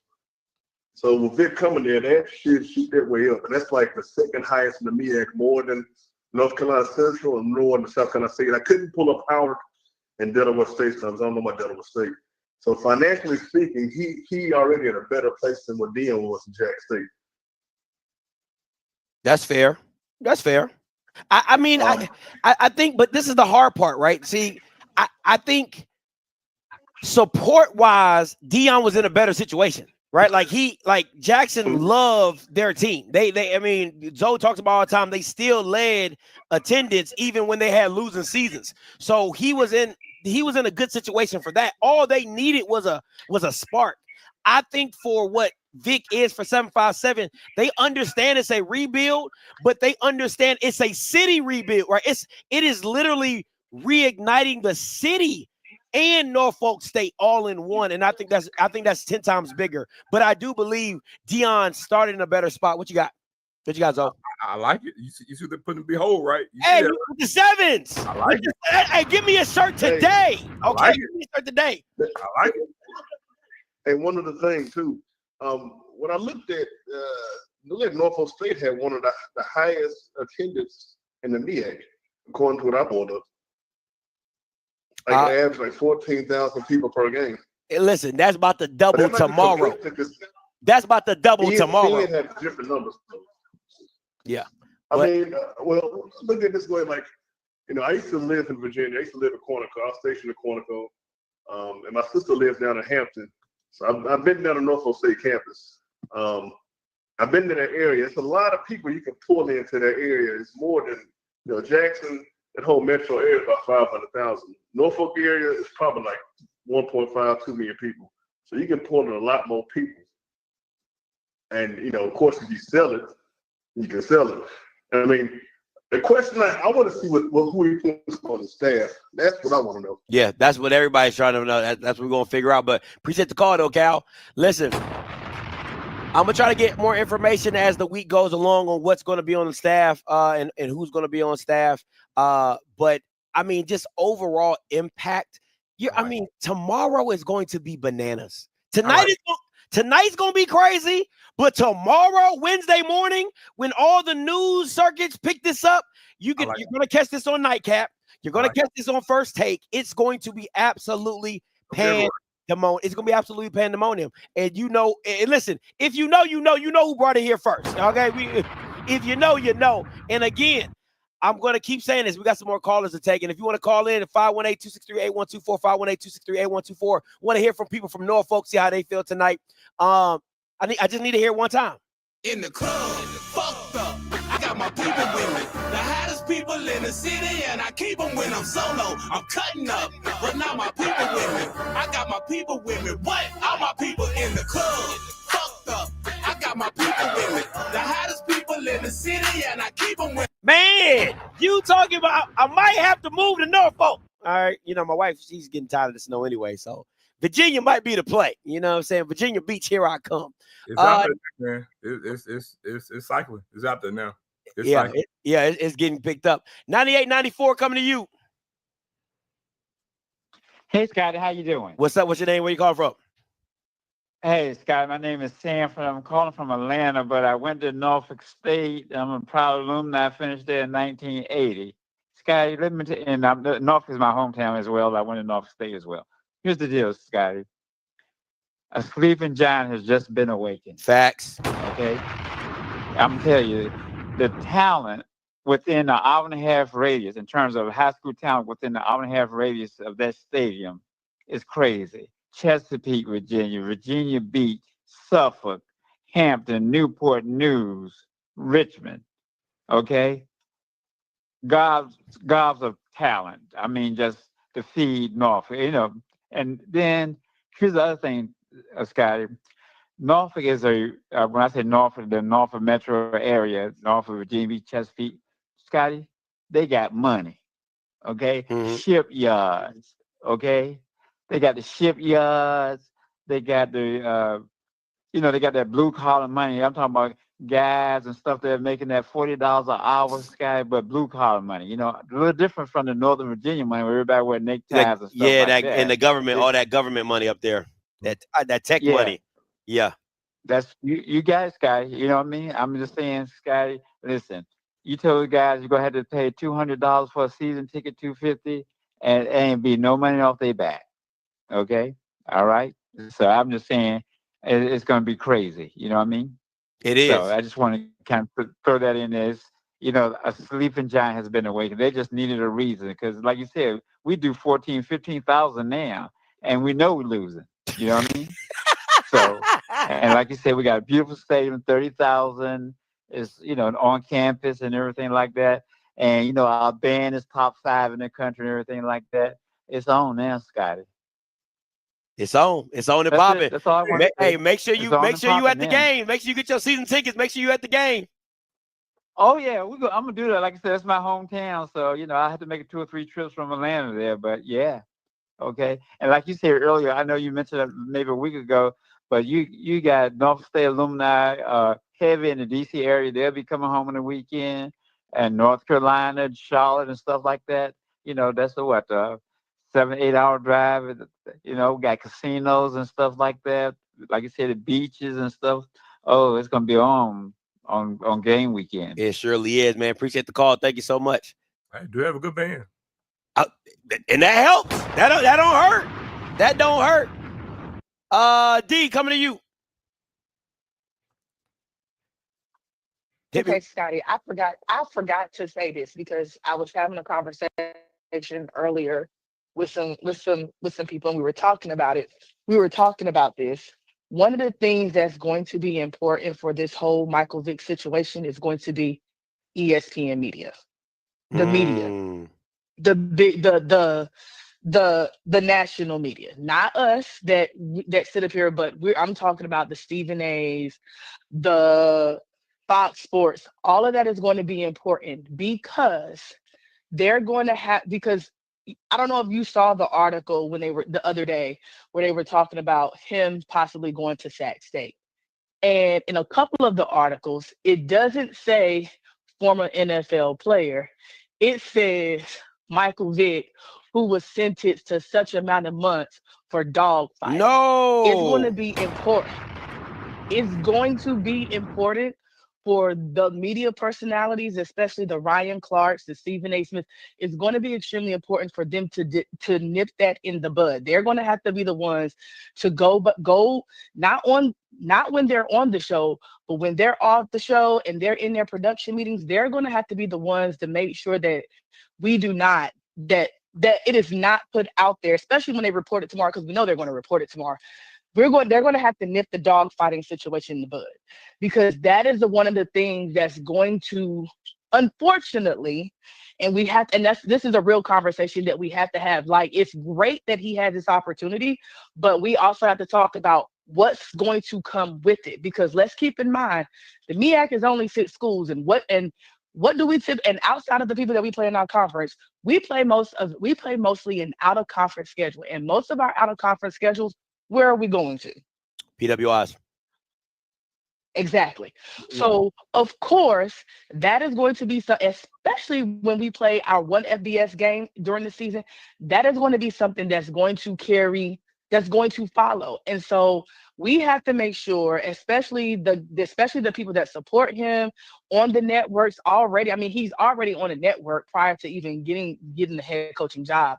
But it's going to be important for the people that had his back at those networks to go ahead and nip that in the bud and dispel that immediately, because that going to, unfortunately, because we live in this society that we live in, that's going to be something that's going to be talked about. So it's going to be very, very, very important for those people at those networks to really, really not let that be the sticking point or the main point when it comes to describing who Michael Vick is. It shouldn't be Michael Vick, the person that went to jail for dog fighting. It should be the former NFL quarterback that played for the Atlanta Falcons and the Philadelphia Eagles that's a head coach. Absolutely. Absolutely. You got to control the narrative. Well, I'll tell you this. Got to control the narrative. I'll tell you this, dear. It won't matter in the big scheme of things, because the same thing happened with Prime at Jack State, right? And he quoted perfectly. He'll say this: when you're in the limelight, the same light that shows all your goodness is going to show your blemishes. Not to say that this is a blemish for him, but honestly, the majority of the people won't report on it. I can assure you that he has too many allies to not do it. But nonetheless, you're going to have someone just to be opposite guy or just to be negative. They're going to do it. The main thing is, like all things, we'll just have to, like same thing happened with us. We'll just have to come to the defense of it and try to extinguish it whenever it's there. But to your point, the majority of the people who are allies to him and are riding with him, they'll dispel that. It won't be as big of an issue as what you may think or may perceive. It won't be. But again, nothing's 100%, right? You're going to have a good 10% of that just purposely want to filter that out there, that just want to put that out there, and they're going to do it. But again, you have to take that, and I'll pull the curtain back for you a little bit. We had this thing when Prom was there, we had an 80-20 rule, right? Where pretty much 80% of everything is going to be amazing. But you're going to have an underbelly of 20% of stuff that you just can't control, that you're not going to like. And it's going to happen. And I'm going to say the same thing with Michael Vick. You're going to have 80% of all these great things, but you can't control that 20%. That 20% is going to come. You just got to deal with it when it happens. Yeah. I didn't really, and the crazy, when we were having a conversation, I didn't really think about it. I was telling her, I said, I know for us in our community, we don't care about the dog fighting. We stuff. damn sure don't. It's done and over with. It's behind us. We don't care. I'm gonna be honest, I was in college when it happened. So I don't think we even really cared then. Like, we knew it happened, but it wasn't a big thing for us when I was in college. That was a big thing when he took his tail to jail. But at the end of the day, like, we did not make it a huge thing. So I think that when it was brought to me today and I was thinking about it, I was like, dang, like, when they go on the networks, and they're the same way that they promoted Prime to the end of time when he was at Jackson State and when he went to Colorado, they need to do the same for Vick. Absolutely. And because of that, because you can't be out here taking private jets, you can't be out here having college game day at Jackson State and y'all promoting Dion and don't do the same for your fellow colleague. You cannot do that. And they are going to have to stand by him 10 toes down. So I agree with what you said, Joe, but I'm just saying I feel like they're going to have to do it a little bit more because it's Vick versus Vick. Yeah. I love it. I appreciate the call, D. Listen, I think she's 1,000% correct, but I think on the flip side, though, is he's such an integral part of Black culture that a lot of football players that are in the league now idolize Vick coming up, so they're gonna have that protection of him that they should have, to where he doesn't get talked about like you think or whatever. Now I'll say this: Norfolk has to be ready for the backlash. There is going to be a backlash, and you have to be proactive in that and not reactive, and understand what's coming. You knew who you hired. You knew the history that he has. So if you start seeing PETA coming to your campus, they not paying none of your bills. Don't let that white media get you hemmed up. Please do not, because they're not going to be there for you when you're looking for donations, when you're looking for fundraising and campaign. They're not going to be there for you. You know who's going to be there for you?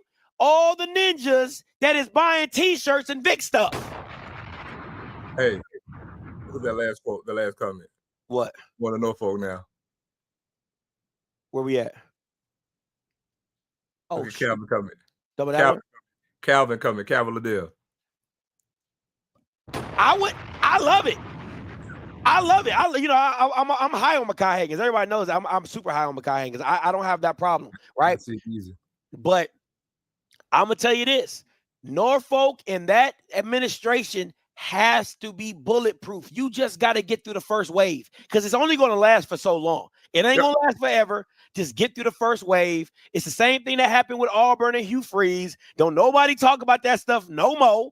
Okay, so don't let a small bit of negativity drive you away from keeping Vic as your head coach. Because I'm telling you now, none of them white people are going to put no money in your pocket from Peter.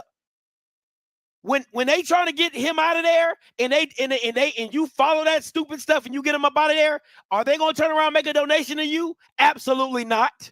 Absolutely not. So don't listen to none of that negativity. Don't listen to none of that. Well, one thing I want to point out, though, that's a huge difference, a stark contrast, is Michael Vick's temperament as a person, right?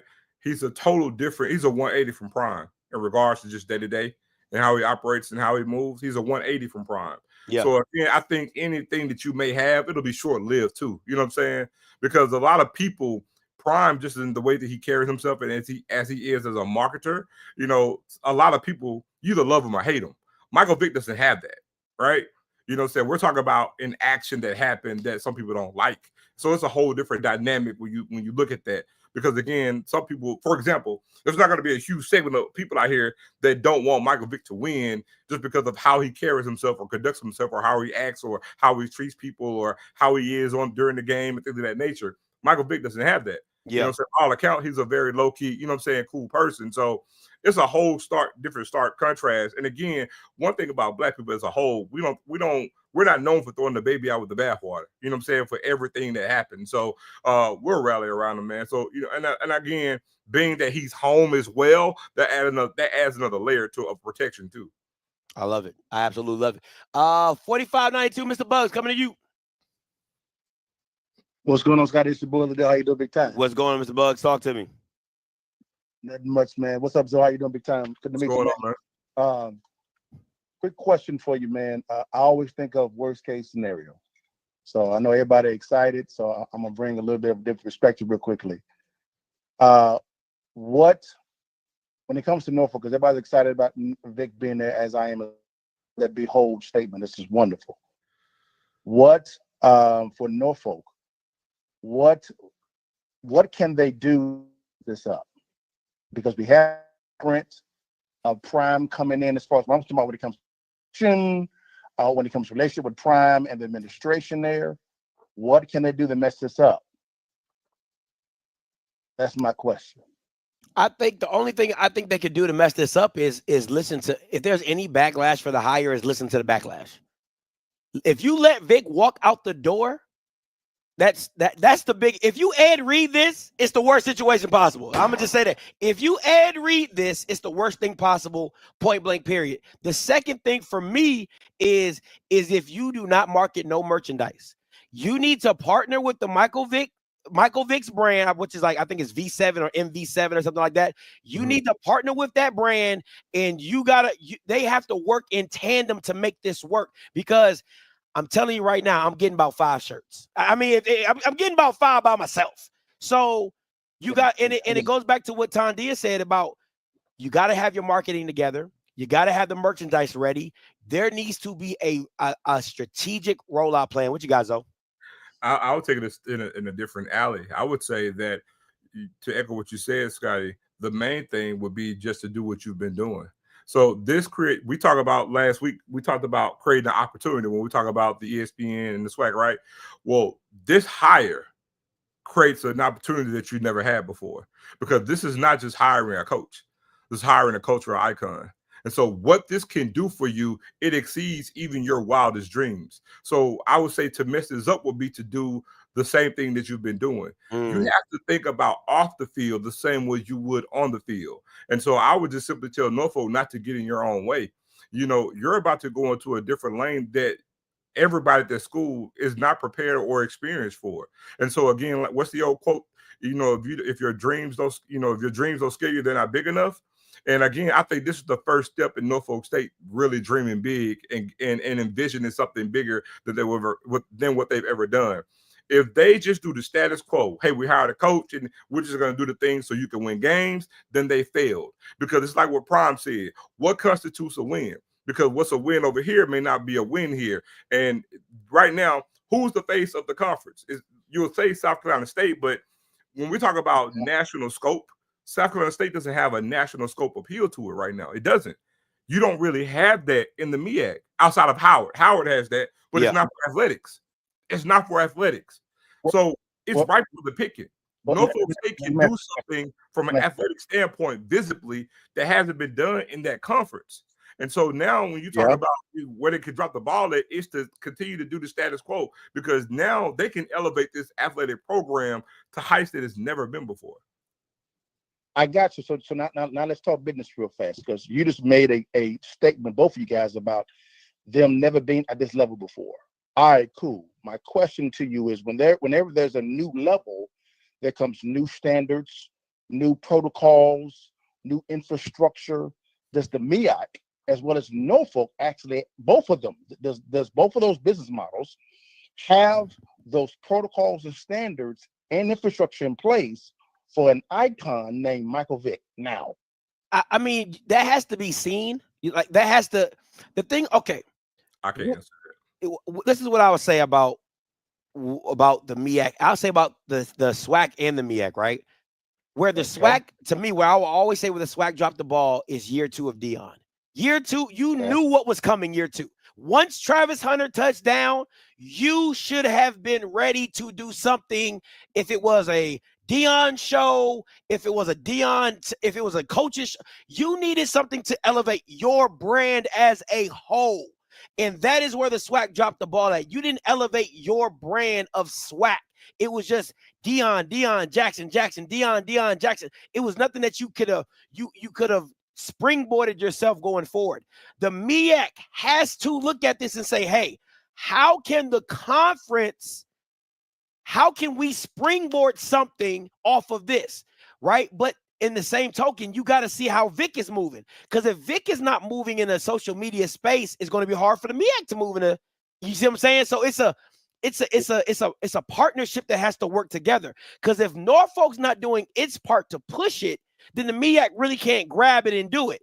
But if Norfolk and Vick are taking the social media seriously and is pushing it heavy, that's when the MEAC can grab it and say, okay, what else can we do to add to it, and go from there. But it's all about how you capitalize off of it.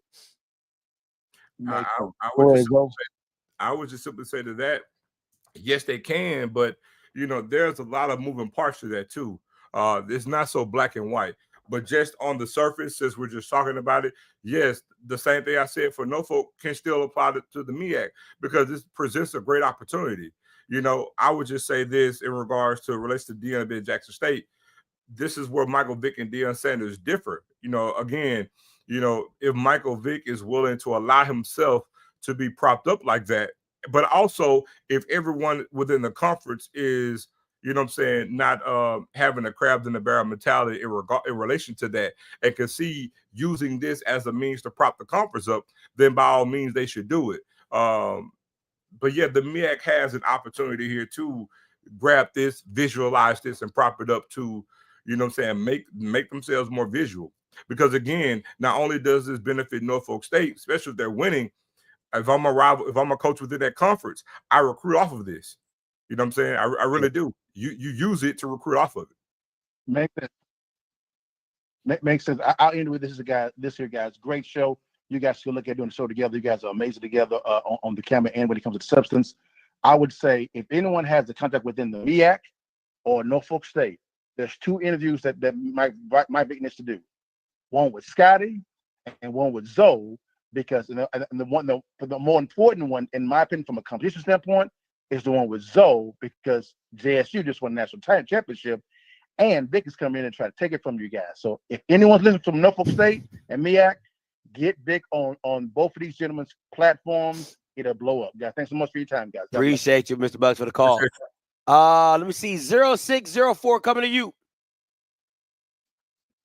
Peace, family. Peace, family. Hey, how you doing? What's your name? Where you calling from? Daryl calling from North Carolina. Talk to me. Listen, the amount of talent that is in that 757 area, trust me, I've seen it firsthand. It's crazy. Some of your best players, your favorite players, from Percy Harvin, Cam Chancellor, shit, you got Russell Wilson 2 hours up the road out there and coming out of Richmond. Percy Harvin's from the area? Jesus Christ. He played on a high school football team that had the number 1, number 2, and number 4, 5 best players in the state on one team. That's crazy. Yes, Aaron Brooks came from that city. Tyrod Taylor came out that city, and they was recruited all over the nation. It's from that one little spot. And I can't throw out the talent that's coming out of Richmond, Virginia, because I got to rep the 804. But the amount of talent is crazy. We got to see what his staff look like. You know what I'm saying? Yeah. But as per his talent and being able to recruit out the city, that's a hands up. And plus the city is pretty. You got the beach. You know what I'm saying? It's crazy. And the city can handle it. The city can handle the infrastructure, the travel, the accommodations. I mean, and I was listening earlier what your man said. What is the MEAC gonna do? Let me tell you, I'm gonna just be real. It's gonna take them boys to be on live TV, and both MEAC teams need to put up about 50 points. You understand? Both teams need to go crazy to show them boys what they can do. Virginia State, my backyard. You understand? I grew up 2 minutes from Virginia State. Yeah. It's crazy. It's beautiful for the city to do it. And all them negative people talking about the dog fight, you don't care. Don't nobody care about no dog fighting. Don't nobody care about no dog fighting. Vic, the man, he been to the city. Vic, we gonna support Vic. I know that much. We are gonna support Vic. Like I said, I'm Virginia State in my backyard. I might go get. I had a couple boys play for Norfolk State coming out of high school too. All I'm gonna say, dog, to y'all listeners, the amount of talent in them little cities down there is crazy. It's crazy. Hey man, appreciate the call, man. Hope to hear from you in the regular season. What's the population? Hey, what's the population down there? Oh, he left. All right, let me look it up real quick. But go ahead. I was just curious. I mean, I know it's a nice sized town. I've never been. I was just curious what the population was in Norfolk. Population of Norfolk. Damn. Virginia Beach is 453,000. Norfolk, Virginia is 230,000. Yeah, that's a lot of people. Let me say this before I go to the next caller. What I love about this, and I don't think I know what Joe said, but I think it's all the PWIs they play. I love it. I really believe it's going, because Vic, he doesn't even need to win. He just got to be competitive. If you go play a Liberty, if you go play a UVA, a Virginia Tech, and your team looks competitive, if your team looks like they can compete on that level, you can get beat by 3 touchdowns, 2 touchdowns. But if your team looks like they got something, that is what you need to see from a Vic-led team. If they go play Sanford and beat them, if they go play a Citadel and beat them, the PWIs on their conference are going to make the brand of football that Norfolk plays even more popular, and I would say even more than just playing HBCUs. I really do, because of just the exposure that they're going to get playing those white schools and white institutions. So I can't wait to see it. 2055 coming to you. Oh, hold on. My bad. Hold on. Yeah, you live. Jackson State brought you in this world and we done took you out, sucker. Oh, thank you, sir. He ran it back. He ran it back for another time. They said got 1.8 million people, man. So yeah, that's hey, and look, I'm a serious question I'm asking. If they have all this and it's 1.8 million people, what's the reason why they haven't been thriving? I don't know. I think they just haven't recruited the area very well. If I'm being honest, you know what I'm saying? Like 1.8 million people, shit. You just haven't recruited the area very well. And there's no interest to it, right? Like, people want to be a part of a winner. People don't want to be a part of, something that it's a rebuild. Like, granted, people want to be a part of a rebuild if there's excitement about the rebuild, right? Like, Deion going to Jackson, there's excitement about the rebuild. Vic going to Norfolk, there's excitement about the rebuild. Ed Reed, when he was going to Bethune, there's excitement about the rebuild because you want to be a part of getting it back on track. You want to be a part of getting that winning culture in place at that school and say, yo, that was me. I was a part of that. I brought winning to that institution. I was in Vick's first recruiting class. All those type of things that got it going, right? So it's the excitement to be a part of it. Even with Chennis Berry, right? All those D2 kids that he brought up, them being a part of that recruiting class to get them to the Celebration Bowl. There's excitement to that, right? But there's nothing that's going to touch Vick touching down in the city and recruiting to rebuild Norfolk State and kids wanting to come back home. Is no different. I look at it as literally no different than Willie going to FAM and keeping Tallahassee kids in Tallahassee. You know what I'm saying? It's that big. 0851 coming to you. Yeah, how you doing? Great show. Hey, this is a good thing for Vick going. If we can just get Ray Lewis or Ed Reed to go to Alabama A&M for them Bulldogs, but we be on the floor. We're gonna be on top. But it'll be hot. Go ahead. I said it'll be hot in the city. Man.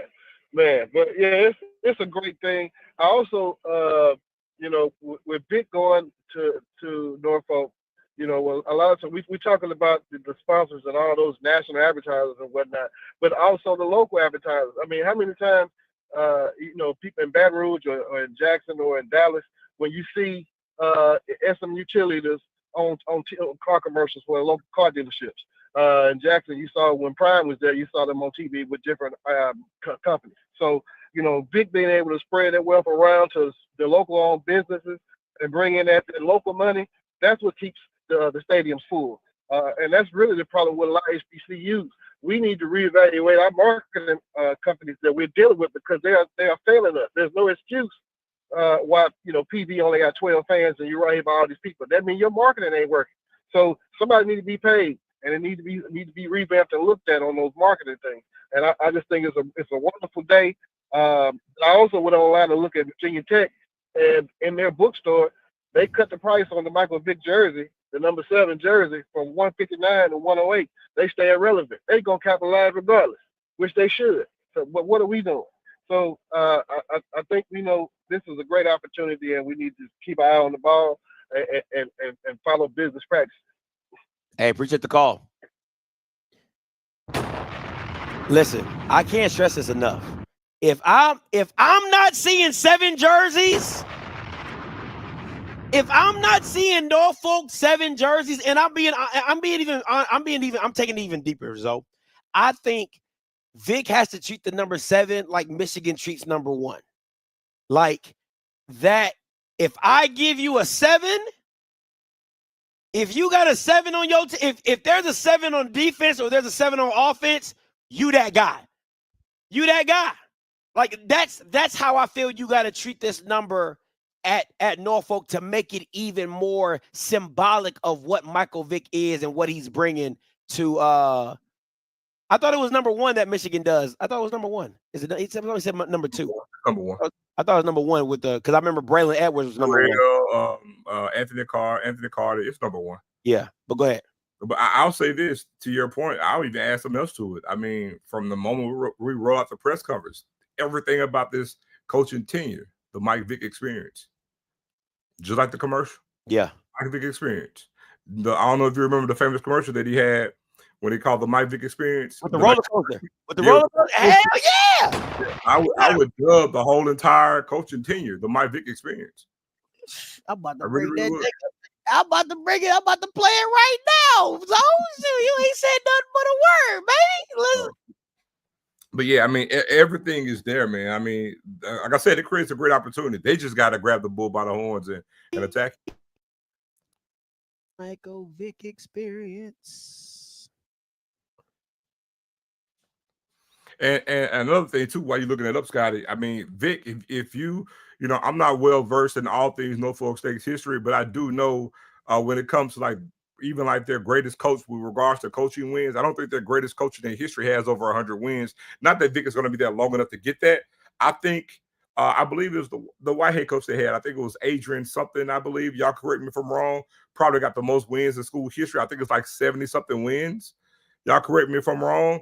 I mean, if he's there for 5 years and then move on, he can actually eclipse that, if they're winning really pretty good or get right to it. So again, he can make a lot of damage in the lexicon of Pete Adrian, that's his name. He can make some damage in the lexicon of what is Norfolk State football from a historical standpoint in a short amount of time. Because again, that's why I'm saying it matters at this school because they don't have great football success. They haven't won a single MEAC championship since they've been in the conference. I mean, so just think if he wins the MEAC, what that does. If he gets to the Celebration Bowl on top of it, what that does, what that looks like. So he has a great opportunity to really put his stamp on the program early. Man, my stuff is acting up bad. My bad, Brody. I ain't hear nothing. I'm trying. Yeah, can you hear me? I hear you good. Oh yeah, okay. My stuff on my end was just acting up bad. Smash, coming to you. What's up, Smash? They said Scotty don't know what he be talking about. Yeah, that's what they say. That's what they say. They said Scotty with a dog. No pun intended.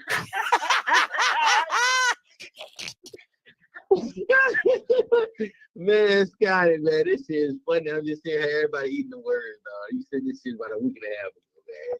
Shouts out to you for dropping some good, what you call it? Fucking, word on the street. Word on the street. You know that don't be the damn word. This might be not word. This word in the Bible. It ain't a word on the street. But yeah, man. Hey, I just want to say I go to a lot of NORFOK games. Kind of as you know, the FaceTime you a bunch of times, so I don't want anybody saying no. These new NORFOK fans. NORFOK University has everything you take to give Vic this HBCU experience and to be that school. From the alumni base, the band pop, and I already told you got one of the best bands over there. You know what I'm saying? Greek life, everything. I really can't wait to see how the city supports NORFOK and how Vic can recruit NORFOK. Though you had a beach right there. Hampton right across the bay. I'm talking about like literally 10, 15 minutes across the bay. That ain't even far away from there at all. So this is a good look for NORFOK. I hope that they got the blueprint because Dion gave it to Jackson. You know what I'm saying? Yeah. I would take everything that all the mistakes that I would say Jackson made, and even the pros that Jackson did, and take it and literally, like, you know what I'm saying, just do a better job. But he did a blueprint already, you know what I'm saying? So like a parade, every damn thing in number 7, endorsements, all kind of stuff. This is a fire look for NORFOK. It really is. Yeah, it is. It is. It absolutely is, man. I can't wait to see it in full effect. I'm gonna have to get down to NORFOK sometime next season. You already know what it is. Hell yeah, I got him going. I appreciate it, bro. Let's play this Michael Vick experience. If you don't remember this commercial, I don't know where you were because this thing was a whole. Welcome to the Michael Vick experience. Keep your hands and feet in the harness. Please wait for the next available chair. Remember.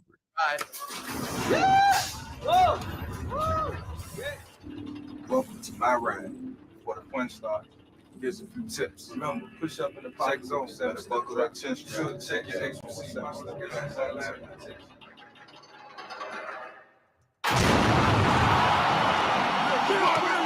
Urlacher and Brooks showing blitz.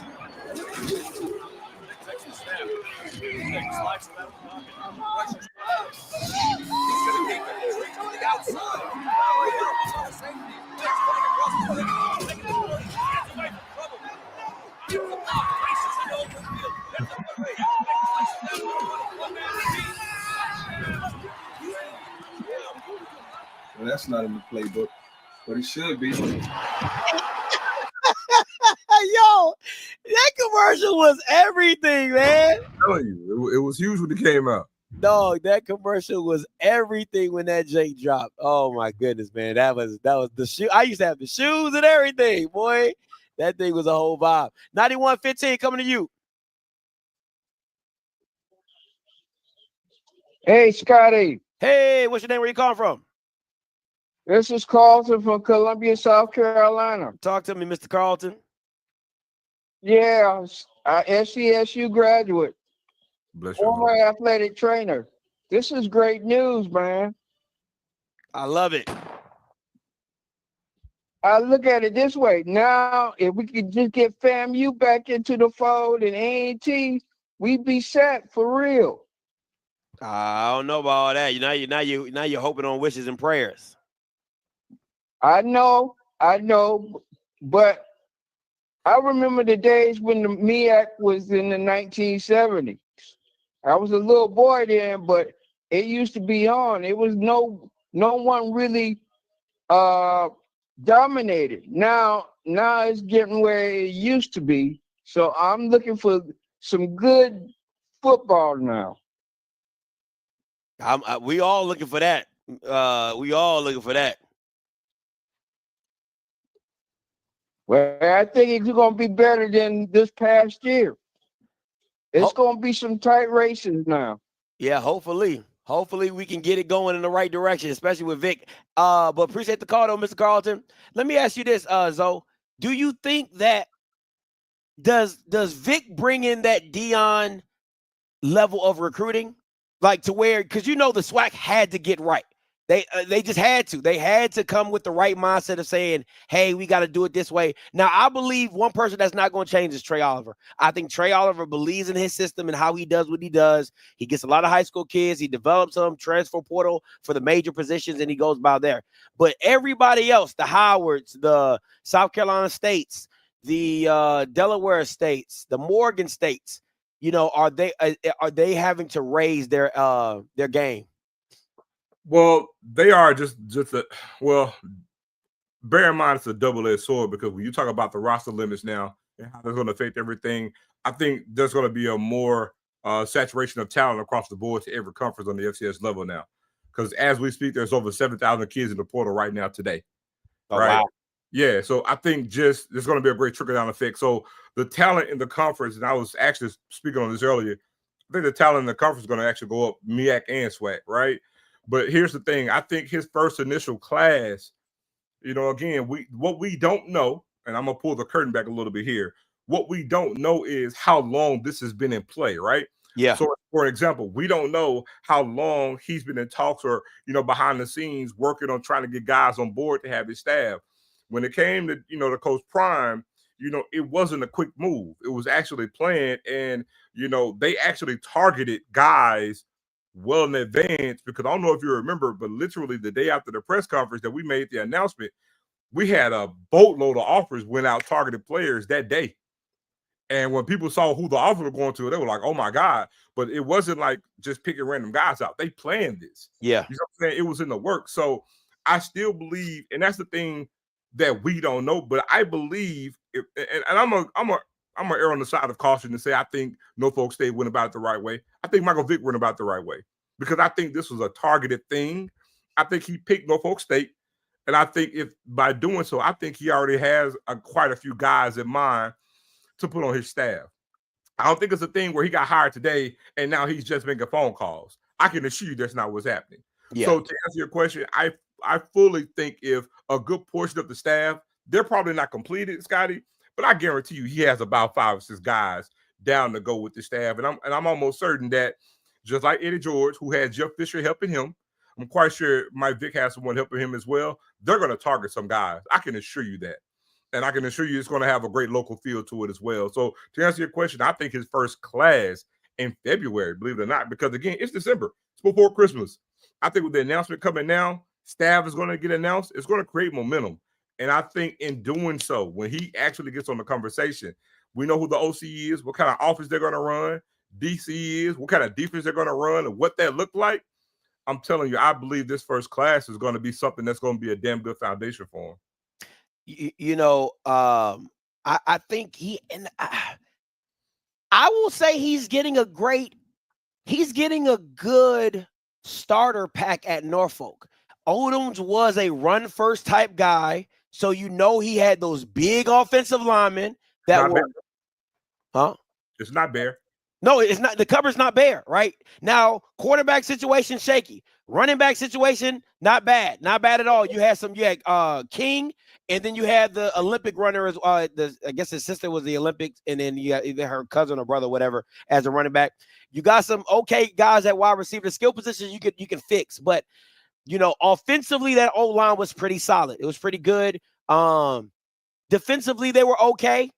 Front seven was okay. You know what I'm saying? I think they had one back end DB that was all SWAC or all MEAC or something like that. So, but realistically, that O-line was legit, right? That was the strength of Norfolk, that O-line. And you put the right quarterback and the right skill pieces behind that, you're starting off on the right foot.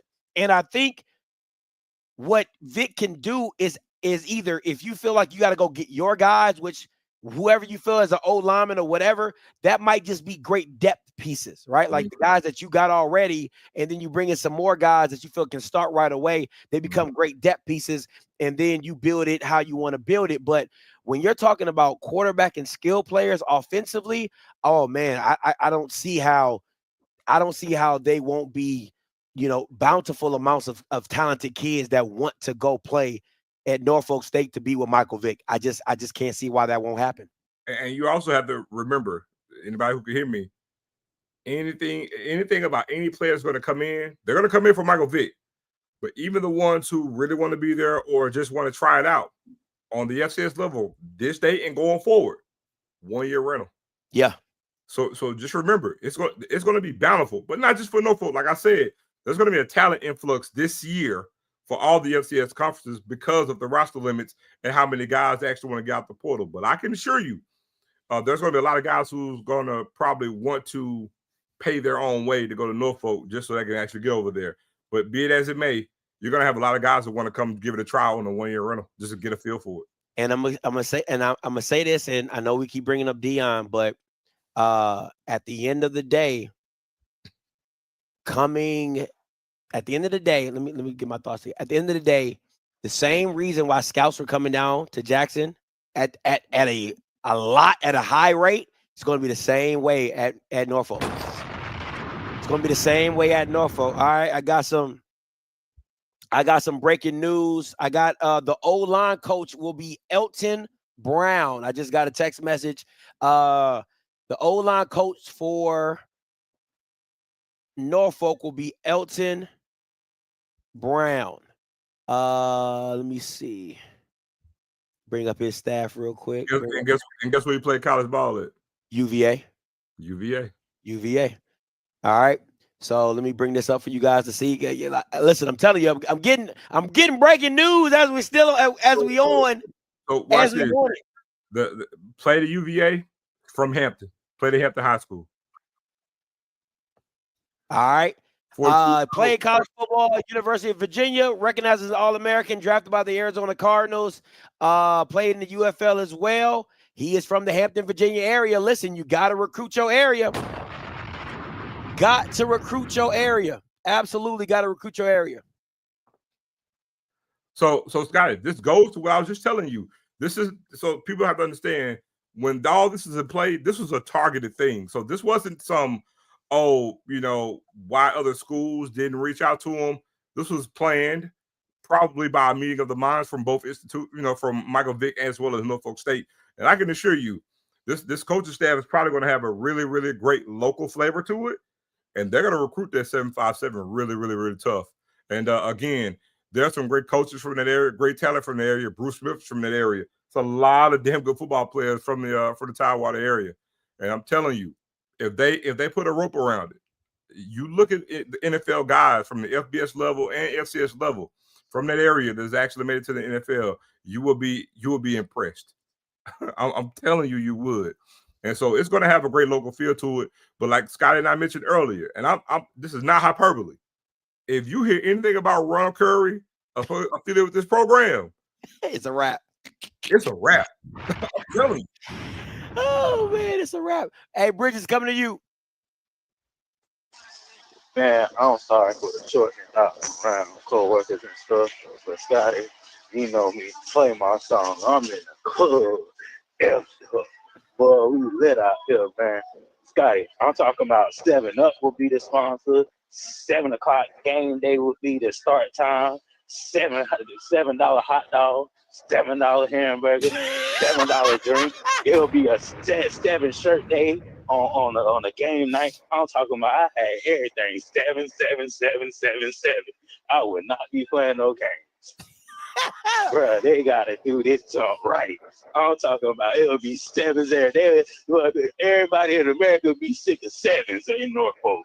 That boy I'm said talking about seven. I name the street 7 Way on Norfolk just because of it. Boy, you stupid, man. Appreciate the call though, Brody. That boy said $7 hot dogs, $7 drinks, $7 all the way. That is absolutely hilarious. That is too funny, man. I'm geeked. I'm geeked.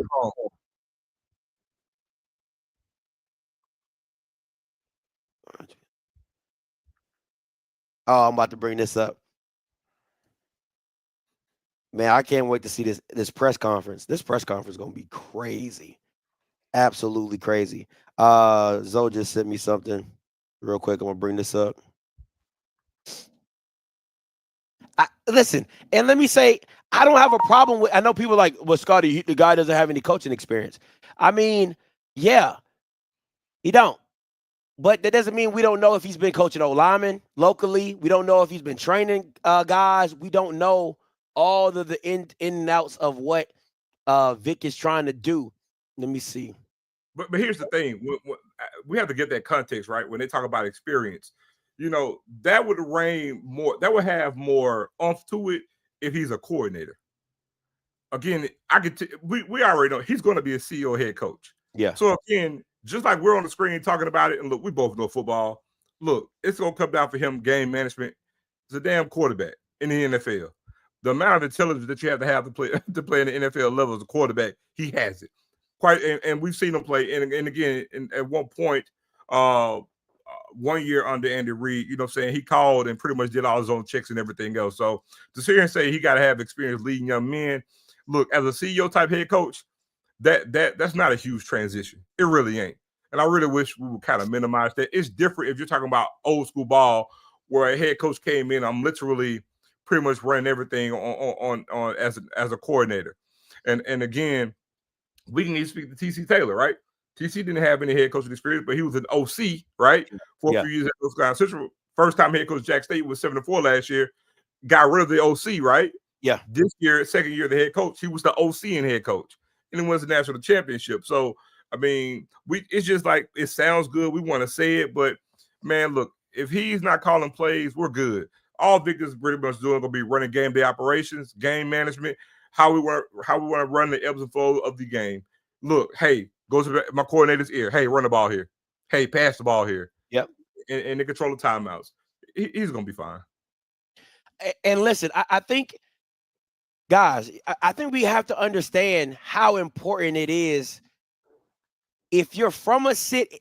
Okay, and I hate to keep bringing up Jackson as an example, but I think it's a leeway to this. Coach Owen and TC are from Jackson. They're from Mississippi. Yeah. They know Mississippi like the back of their hand. You see what I'm saying? They know where to go, who to talk to, where you know, Javancy, like he coached them. Half the staff knows the state of Mississippi, so they want to recruit the area. Again, if you have people from the 757 on staff, they know these coaches, they know these administrators, they know these players, they know these parents. They grew up together. So I'm going to be able to move and get into homes that Dawson Odoms wasn't able to get into. Look, Scott, I'm going to put it to you like this, and I mean this with all due respect. Again, we have entirely too much data now. There is no way at this juncture anyone can sit here and see what Eddie George has done at Tennessee State. And Eddie George was a great fit for them because, again, he lived in Nashville. He was well immersed into the local Nashville scene, being that he was a player for the Tennessee Titans. And it made damn good sense, and it looked good. It fit good, right? And he's turned that program around, and Eddie George wasn't coaching at all. Eddie George was a financier, you know what I'm saying, in the finance industry, right? And he had a relationship with the president at that time. There is no way in hell you could tell me that Eddie George could do what he did at Tennessee State. Well, Michael Vick at Norfolk State is that on steroids. He's born and bred from the area. Yeah. No, he didn't play at Norfolk State, but he went too far away. He played college at the state as well. So again, and we're going to bring on other coaches from the local area as well who got ties to the same area, and it's a fertile, rich area. Watch this. Virginia's a football state. Tennessee isn't. Yes. 757 has way more local talent than what Tennessee does. This is just fact. This is not an opinion. And so again, he's from there, knows the lay of the land. I got to get some other guys that knows the lay of the land. And again, I'm a lightning rod in and of myself. So how people can sit here and say, well, he doesn't have experience, so I would prefer to have someone experience. Well, guess what? Dawson Otis got there. He had a ton of experience. Got his ass. Couldn't win. Couldn't win. All right, J Love, coming to you. Scotty, Zoe, DI Love Nation, what's going on, fellas? What's going on? Hey, look, I just got a quick question. I'm driving, man. I just heard the news. Man, I'm just excited, totally stoked to the max about it. DI Love to the core, but this is just great news for black football. But I just got to ask a question for both of y'all, and I'm gonna let y'all go, man. Is HBCU football finally starting to turn the tide, man? Are we really starting to be the pinnacle of FCS football, man? Let me know what y'all think, man. I'm gonna continue to drive. Peace out. The pinnacle? No, not on the pinnacle. No. I can't give you that. I can get what I will say is this. You need more programs who care about winning. Like, they gotta care about winning. They gotta care, because at the same time, this is my thing, right? And this is why I'm so into celebrity hires. The reason I'm into celebrity hires is because celebrities, they want to win. They don't want to go into a program and get mollywopped because I heard a battle rapper say something, and he said, people talk about you, but they only know me, right? Like, they talk about you, but they only know me. They're going to talk about your school, not because it's your school, it's because they know me. They're going to, if Michael Vick goes to Norfolk and goes 3 and whatever, they're going to talk about Norfolk because it's Michael Vick, right? So Michael Vick knows that. Hugh Jackson knew that. Dion knew that. Eddie George knew that. Ed Reed, they understand that. Dawson Odoms can go into a Norfolk and he might want to win, but if he loses, so what? Mickey Joseph, to a certain extent, he has that to a very small extent, because if he don't work out at Grambling, he'll just go back being a wide receiver coach or a recruiting coordinator at a Power 4 school, right? Because they're like, well, that's just where he needs to be. When you get guys in with a celebrity status that are icons, that they are known nationwide, they want to win because their brand is connected to it. And I will always resonate with a coach that every coach says they want to win, right? All I'm saying is the celebrity guys, it means more because you don't want your brand to get tarnished because you suck at coaching. What you got? What you got, Zoe? I would just say, no, we're not on the pinnacle of anything. But I always say now what I'll say before every season, which I've said for quite a few years, we potentially could be on the precipice of some good change, right? But that remains to be seen. A lot of moving parts got to go with that. And to another thing as well, man, a lot of programs, I'm going to sound like Deion said it when I say this, a lot of programs just like to win. They don't really want to win. They like to win, but they don't really want to win. Because if they knew what all that entails, especially in this new landscape of college football and what that looks like, I see better than I hear. And so what that looks like, right? Because let me tell you, I would say yes if you look at the SWAC, right? And let's just say with the way that we schedule and how we play, what if we had a winning record out of conference during the regular season? What if you had about 7 or 8 teams out of 12 that have 8 or more wins? See, that shows that looks like something. If I get to the MEAC and they have 6 teams, but then it would hit different if I got 4 teams or 5 teams with great records. You know what I'm saying? At the end of the season. If I got more than 2 teams with winning records in the conference, right? And I know all the parameters with that with regards to how we schedule it, playing money games. I understand all that. Trust me. But then it would look different. It would feel different. So much so that question wouldn't have to be asked. And so I think once that changes, then that'll be your answer. And again, I think hiring good coaches, right? And I know that's like shooting fish in a barrel, right? Because you could hire somebody. Perfect example of North Carolina A&T. They thought that was a perfect hire. A defensive coordinator coming from the CAA. He understood the CAA. You're new to the CAA. Let's just make this work. He's working with Mike London. William and Mary. He's having a great year. He's all that, and it flops, right? So we get that. It happens.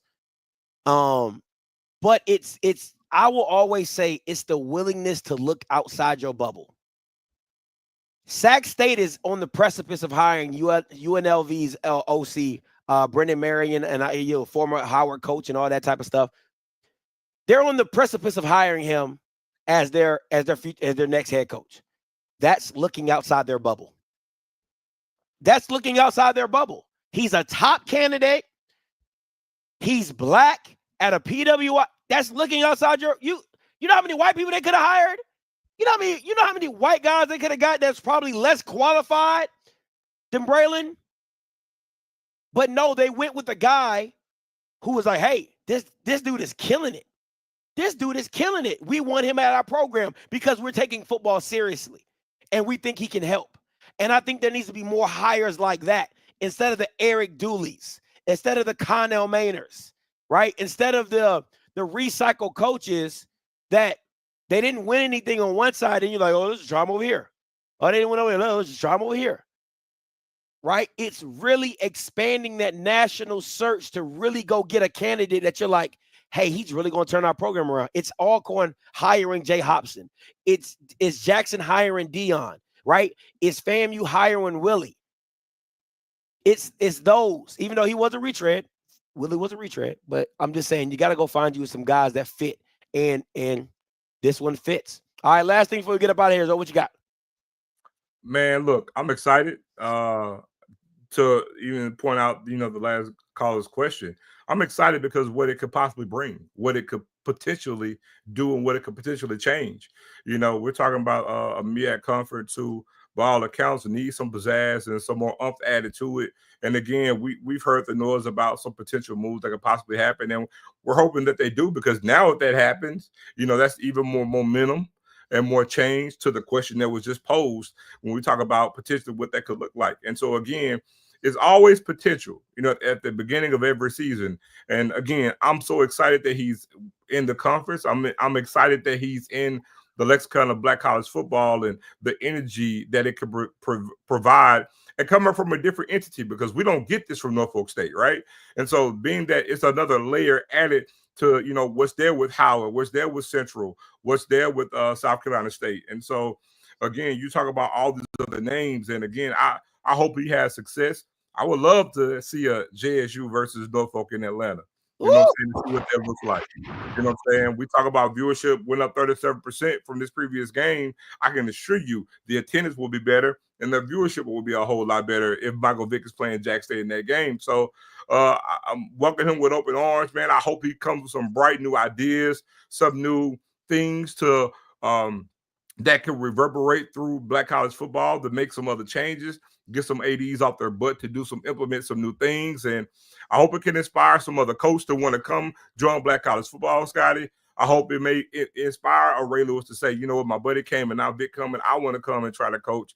And this is not to shun, up and coming, young Black head coaches that's coming through the ranks. But I'm just saying I want to see a difference in regards to what that package looks like and what it could look like nationally and what it can do for a recruiting standpoint to get more good, talented players to come to Black college football, whether that's the SWAC or the MEAC. So I know you got some things coming up, man. We got 500 people on this show. Is there anything you want to tell the people that they can be on the lookout for you and what you're doing? Yeah, man. Look, coming up real soon, man. You'll have Urban Sports Zone with Zoe Phillips coming out pretty soon. We're going out doing our own thing, putting out some good content where we cover all HBCUs and do some fresh things, man. We just want to announce I'll be going out doing my own thing, man. Urban Sports Zone. Y'all check it out. I love it. I love it. I love it. Come on. Sometimes you gotta pop out and show niggas. Certified boogeyman, I'm the one that up to score with them. Hey! Can't wait to see how that goes. Can't wait to see you do big things. All right, man. Listen, Zoe, I appreciate you for jumping on with me real quick, man, to have this conversation, man. Listen, guys, again, my word on this, I keep trying to tell y'all, my word on the street is just, I can't really break no news because, I'm not media. But I just try to keep y'all in the know, man. Listen, until next time, you know what I'm going to do. I'm going to holler. God bless.